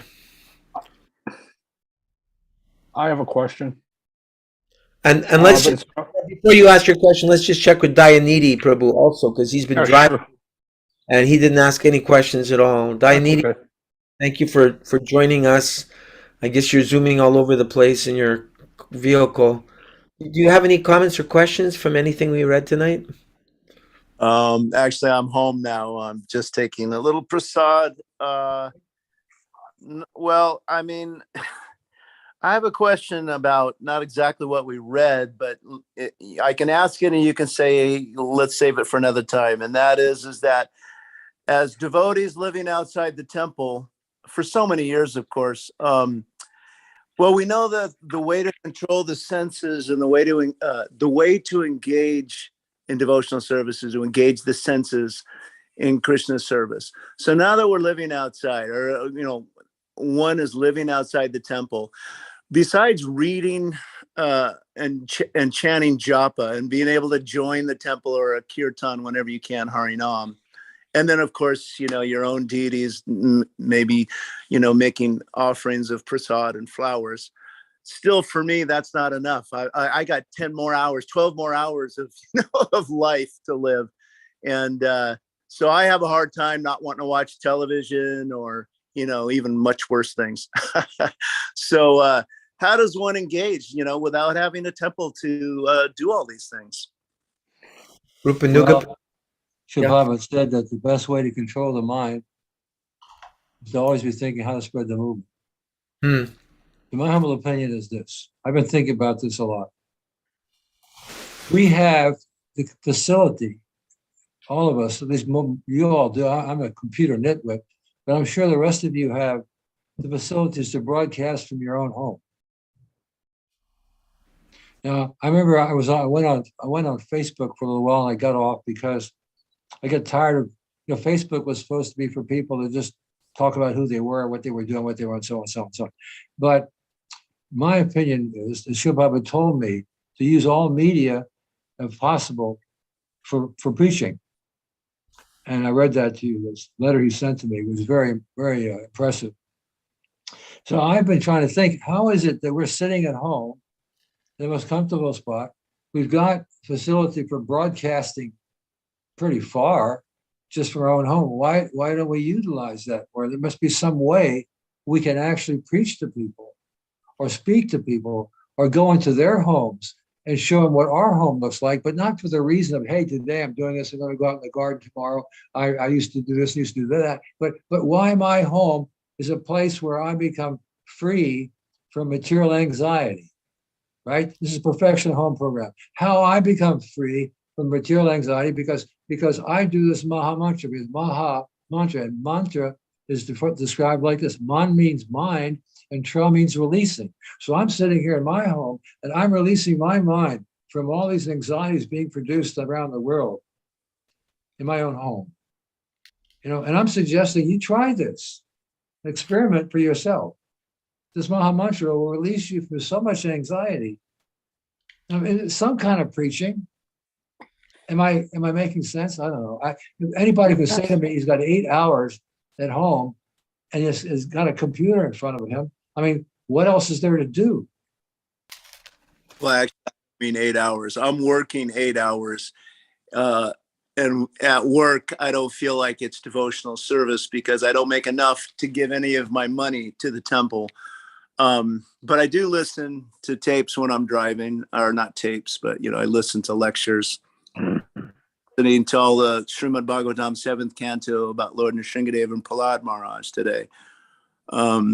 But anyway, I agree. I had a feeling someone would say that to spread Krishna consciousness. I don't feel qualified to speak myself. I would like to join Harinam. I'd go on Harinam every opportunity. In fact, I do go on Harinam every opportunity.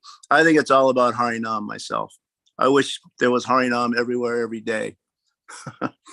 Like it was, when I joined the Bhakti program in London in 1979, we went on Harinam every single day. And then, of course, I heard devotees, back in the early 70s would go on Harinam every single day. So that would be my way of spreading Krishna consciousness, is to do Harinam. So how can we get more people doing Harinam? That's what I want to know. But anyway, thank you, Prabhu. And I'm very low tech too, by the way, really low tech. I don't even know how to get Zoom on my computer. So somehow or another I got it on the phone though.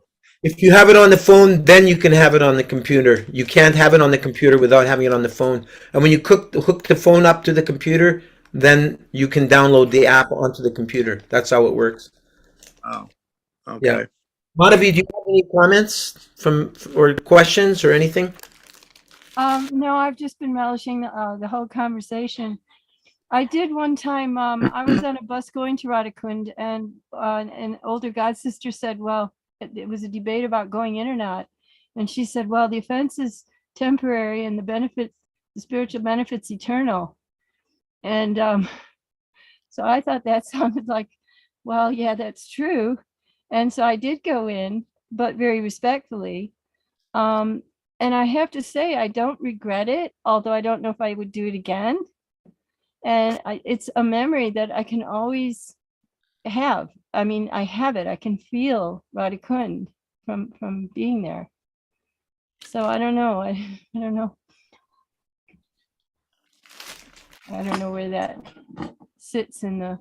Nandapat, I know you're usually gone by now. Do you have anything you'd like to say before you have to go? Nandapatni?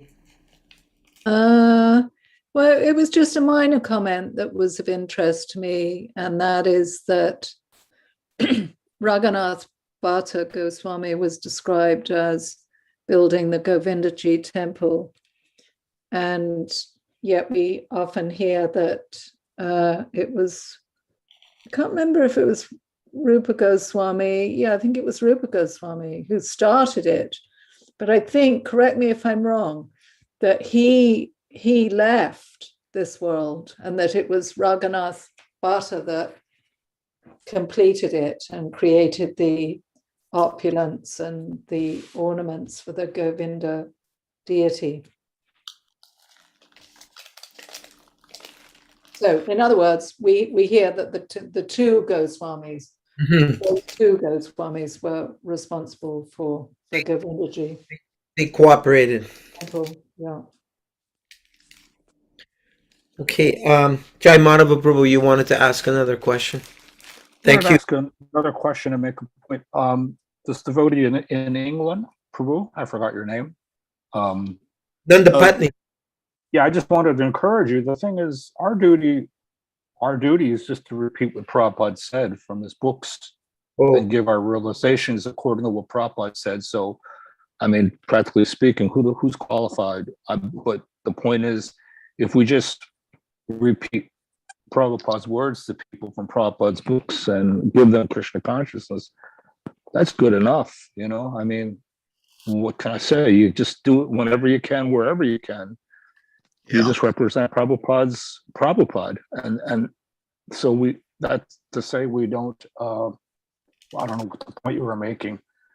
You don't feel qualified to preach. Our qualification is Prabhupada, and we just, our duty is to give the message that he gave and not add or subtract anything to it.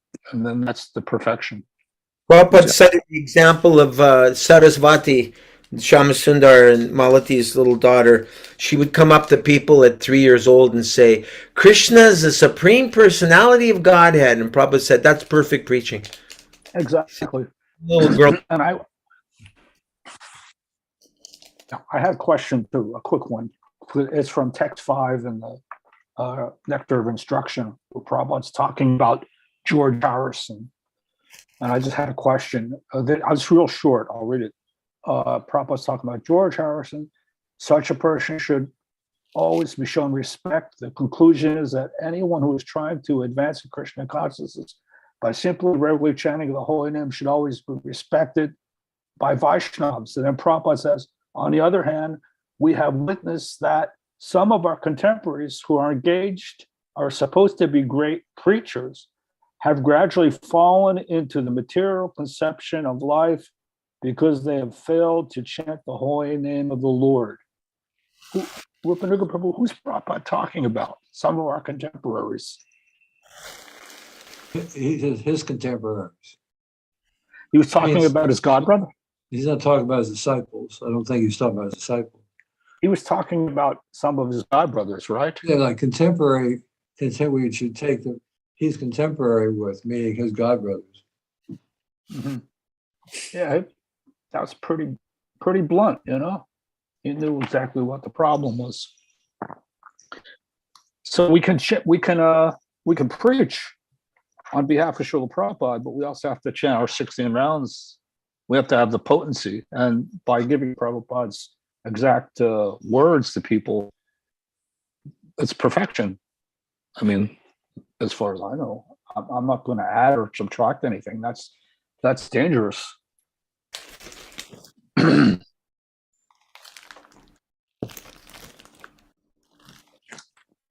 I say something about Pundarik Vijayanidhi?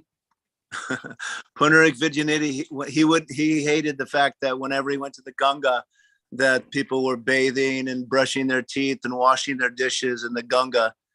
So he would go only at nighttime, and he would go there, and he wouldn't even go into the Ganga with his feet. He would also do what we're all saying here, is just take a little water and put it on his head. And Wow. that was even Ganga. So respectful.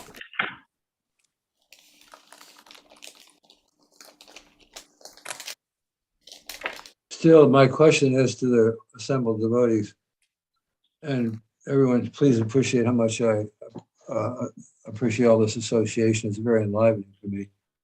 But I'm always thinking about how we can use the internet, how we can use whatever media we have, which is free and which goes all over the place, to use it to preach Srila Prabhupada's philosophy to people. Mm-hmm. So I really think that's very important. We're using a Zoom right now for internal meetings. It's Right. like internal. This is like we're like in-house. So Mm-hmm. I'm always thinking how to get out of the house, get out there. Get out of the house. So, I think that we should all be thinking like that, and maybe we'll come up with some ideas as to how to preach. I mean, it's gotten to the point now where it's hard to say when you're distributing books or you're talking to anybody that, well, why don't you go to the temple at such and such a time, it's a Sunday feast, when we know that Srila Prabhupada said this movement is not simply churchianity, is actually let people take this idea home and introduce in their private life. So the temples aren't teaching that. They're not teaching that. Why can't we teach that somehow? Why can't we figure out this way to get people to make this movement a cultural movement by introducing it in their private lives? There are those doing it. Vaisheshika's doing it big time. In fact, he just had a noon program today for newcomers. He has a Wednesday program for youth. And these are all non-devotees, people that are new, that don't know anything about Krishna consciousness, never lived in the temple, not initiated. He has several of those programs every week. So there are some devotees doing that. Doing what? Doing what you said, preaching through the internet, through Zoom calls and whatever. I guess that's not my point. That's not my point. My point is when non-devotees get together, the thing to preach to them is to take the idea home and introduce in their private affairs. That's called a cultural movement.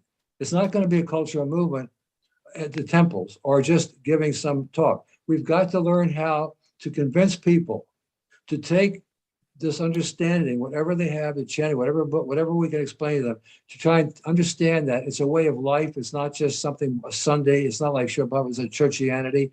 It's something that they can actually apply in their life, especially now. Everybody's in such anxiety. There's no quicker way to get out of anxiety than reading Shabbat's books or chanting the holy name. Somehow or another, we have to convince people to get how you cope with what they keep saying on the mainstream media. Things are not going to be normal again. They keep preaching this. Things will not be normal. The new normal. Yeah, the new normal. So we're seeing that happen around us. How are we adjusting our preaching to that? We may be able to adjust, but what about the people out there? They don't know how to adjust to this. They're just in fear. What's going to, how the gas is now up to $5 a gallon around here. Yeah. And people need money, people need fuel to do jobs, to go to work. They've got to figure out ways. They carpools, whatever they're doing. But the anxiety is revving up. And now there's a threat of nuclear war on the mainstream media. It's all they talk about. The anxiety level now is higher than it was when Shilpapa came to this country. It's off the charts. It's unbelievable. Off the charts. And that means they're more receptive. Right. But if it gets to the point where people can't pay their rent, have nothing to eat, there's going to be too much anxiety. Right. So we have to get to them before that point. That's what we should be doing. Not in-house, but getting somehow other people to take it into their house. That's the safest place for people right now is their own home. Mm-hmm. That's where they're the most comfortable. I guess you didn't hear what I said. That's exactly what I said. I'm also, I don't lay down either.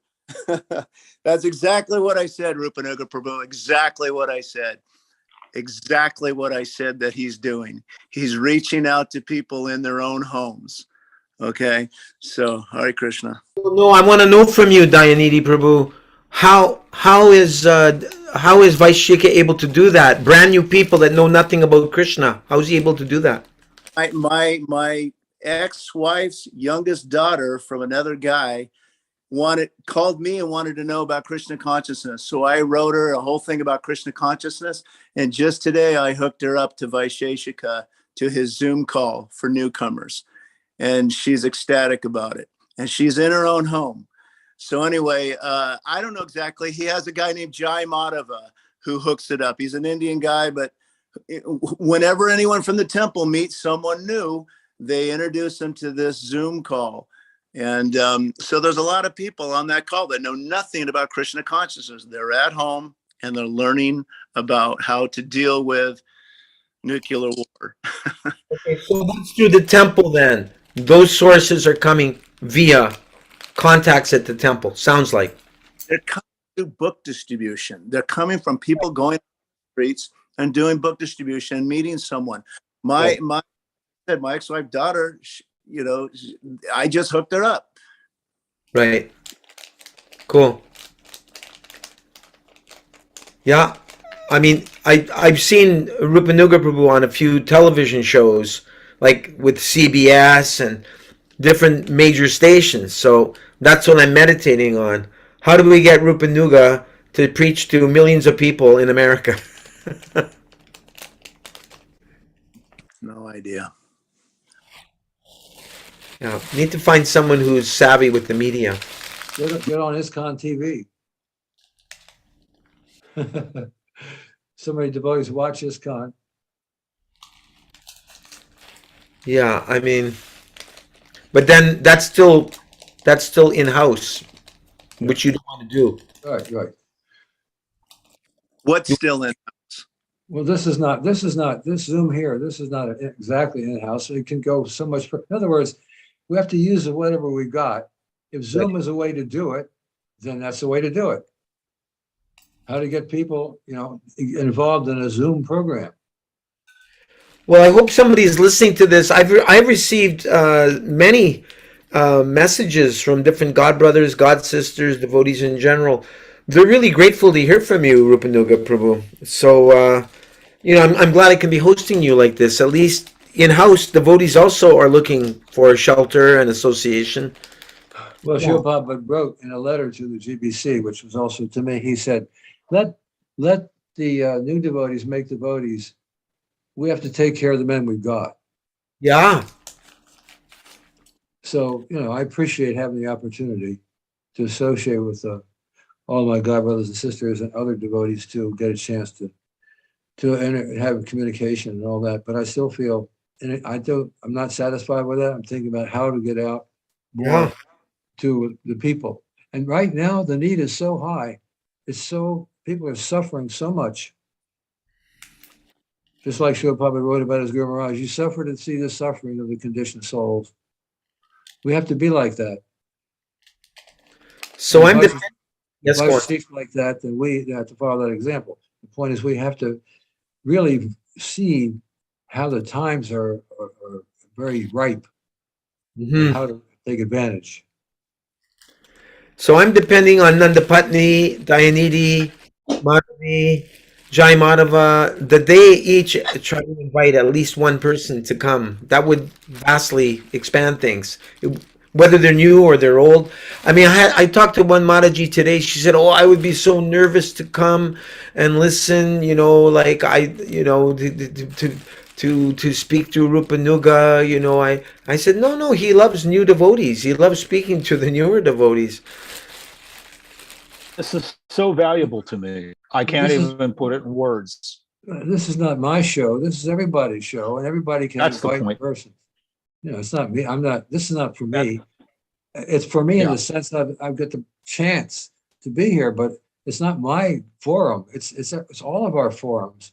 We want to expand it. That's all. Right. So, Can I so can I make a point? Can I make a point about that home program thing? go ahead. Living in Russia, I can personally tell you that we have many, many, many temples here, but all the devotees that become devotees here have 99% of them. They have made their temples homes, homes in their temples. So they're already doing here in Russia what Rupanuga is talking about. That's already being done. I can tell you for a fact. So the devotees go to the temples, of course, but they're making their homes temples, and the people they make devotees are also encouraging those people that become devotees make their own temples in their home, chant in their home, have deity worship in their home, offer their food in their home, have programs in their home, etc., etc. That is actually going on. I can tell you for sure. That's great. We need to 100%. expand that millions of times. Yeah, because it's not going on in a place in America like it should be going on. That's why the devotees are feeling the pinch in America and other places, because unfortunately these things have been basically neglected in America. But like for example, in Russia, you may be able to organize a translator, and you can invite them to come. Just a suggestion. Oh, I mean, when I was living in Moscow for 15 years, I was doing a Saturday home program for 15 years. I'm a little careful now because of what's going on. And plus I'm a foreigner. So I got to be a little careful. Well, we can invite Mr. Putin. They gave actually, the devotees have seen him more than once. They gave him Prabhupada's books. That's for sure. Because I saw the photographs in the Moscow temple.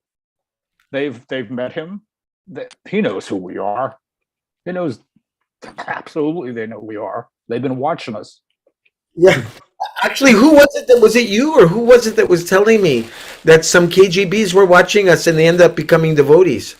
They told no, I met them. I personally spoke to them in the Moscow temple.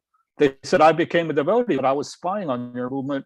This was in the Soviet times. They were coming and watching and spying on the devotees and coming to the home programs the devotees were having secretly.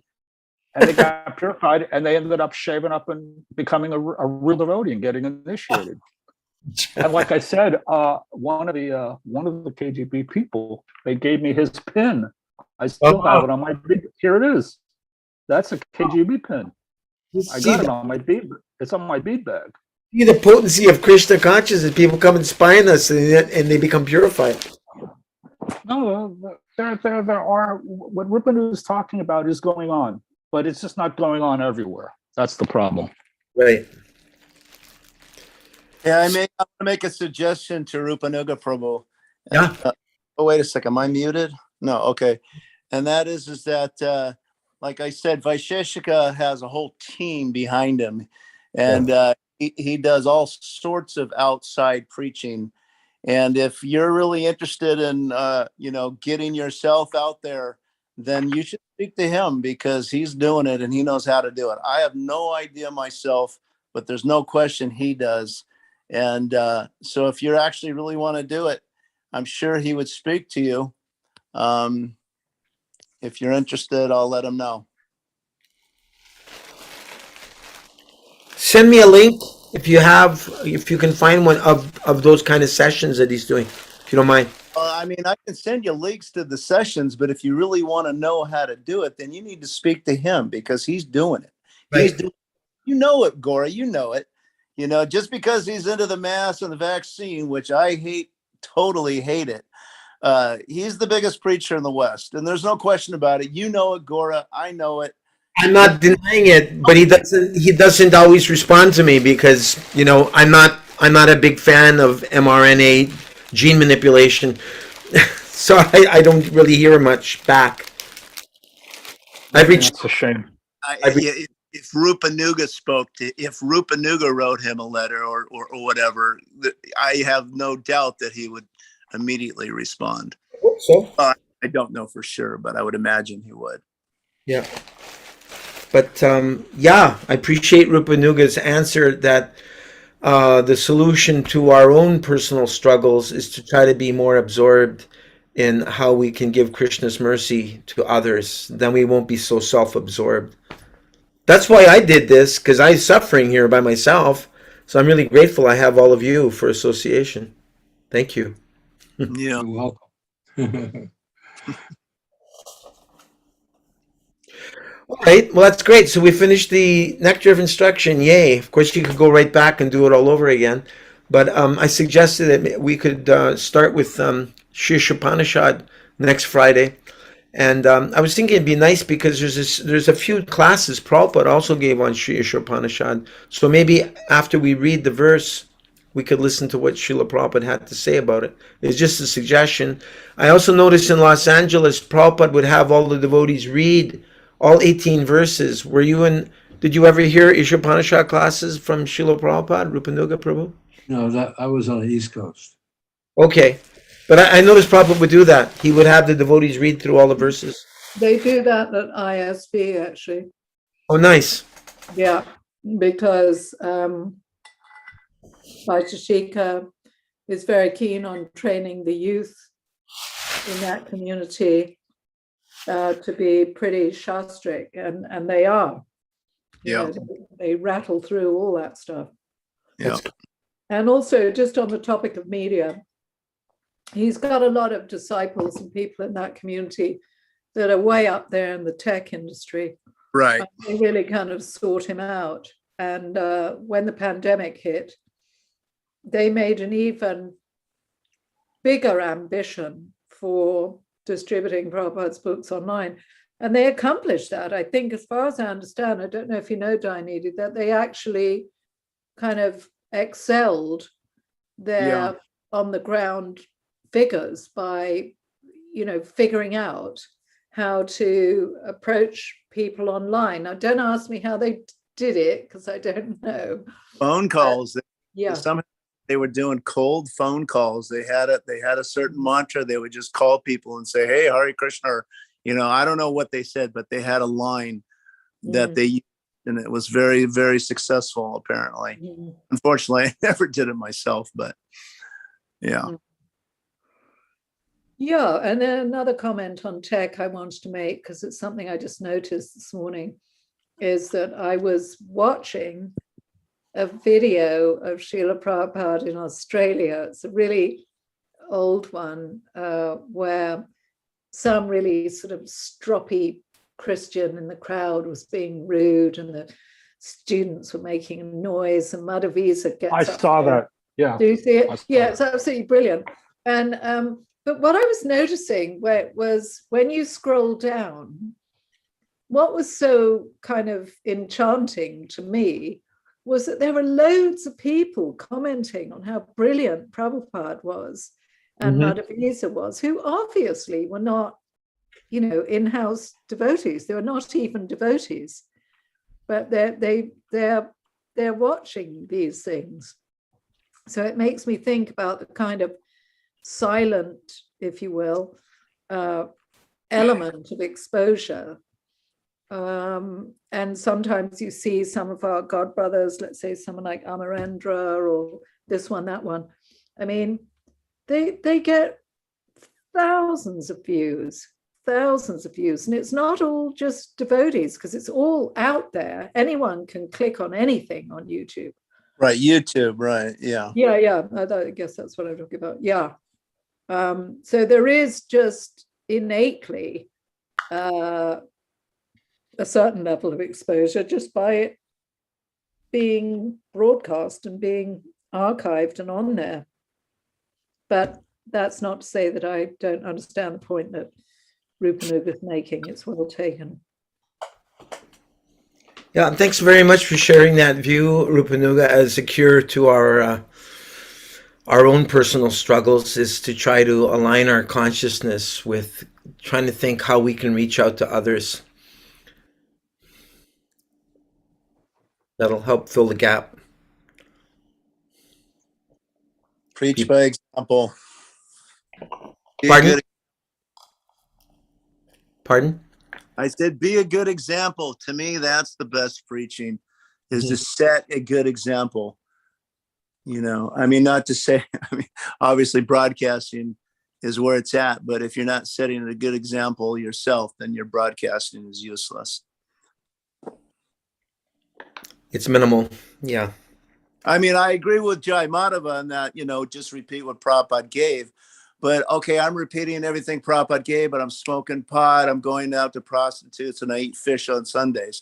I'm just kidding, I don't. But I'm just saying, where's the potency in repeating Prabhupada's words if you're not following Prabhupada's words? Right. But that's it. That's another. I wasn't speaking in that vein. I was speaking in the vein that someone's actually following. Okay. Okay, thank you very much, everyone, and we'll continue Krishna book on Monday. We're down to the last few chapters, so I think it's about Shishupal, the deliverance of Krishna's delivering all the demons. He just finished delivering Jarasandha, so we'll see how he delivers Shishupal. What day is that? Did you say Sunday or Monday? Monday. Yeah. Tomorrow's Lord Nrsingadeva's appearance day. I'm sure everyone's aware. Thank you for that reminder. All glories to Lord Nrsingadeva, and all blessings to all of you from him. Aye. Hi, Haribol. Please accept my respectful obeisances, everyone. Have an ecstatic Narasimha Chaturdasi. Vanchakapasubhya Sindhubhya eva cha patitanang pavanebhyo Vaishnavebhyo namo namaha. Srila Prabhupada ki jai. Jai. All glories to Srila Prabhupada. Hari Hari Bo. Hare Krishna. Please forgive my offenses, everybody. Please Hare Krishna. forgive me for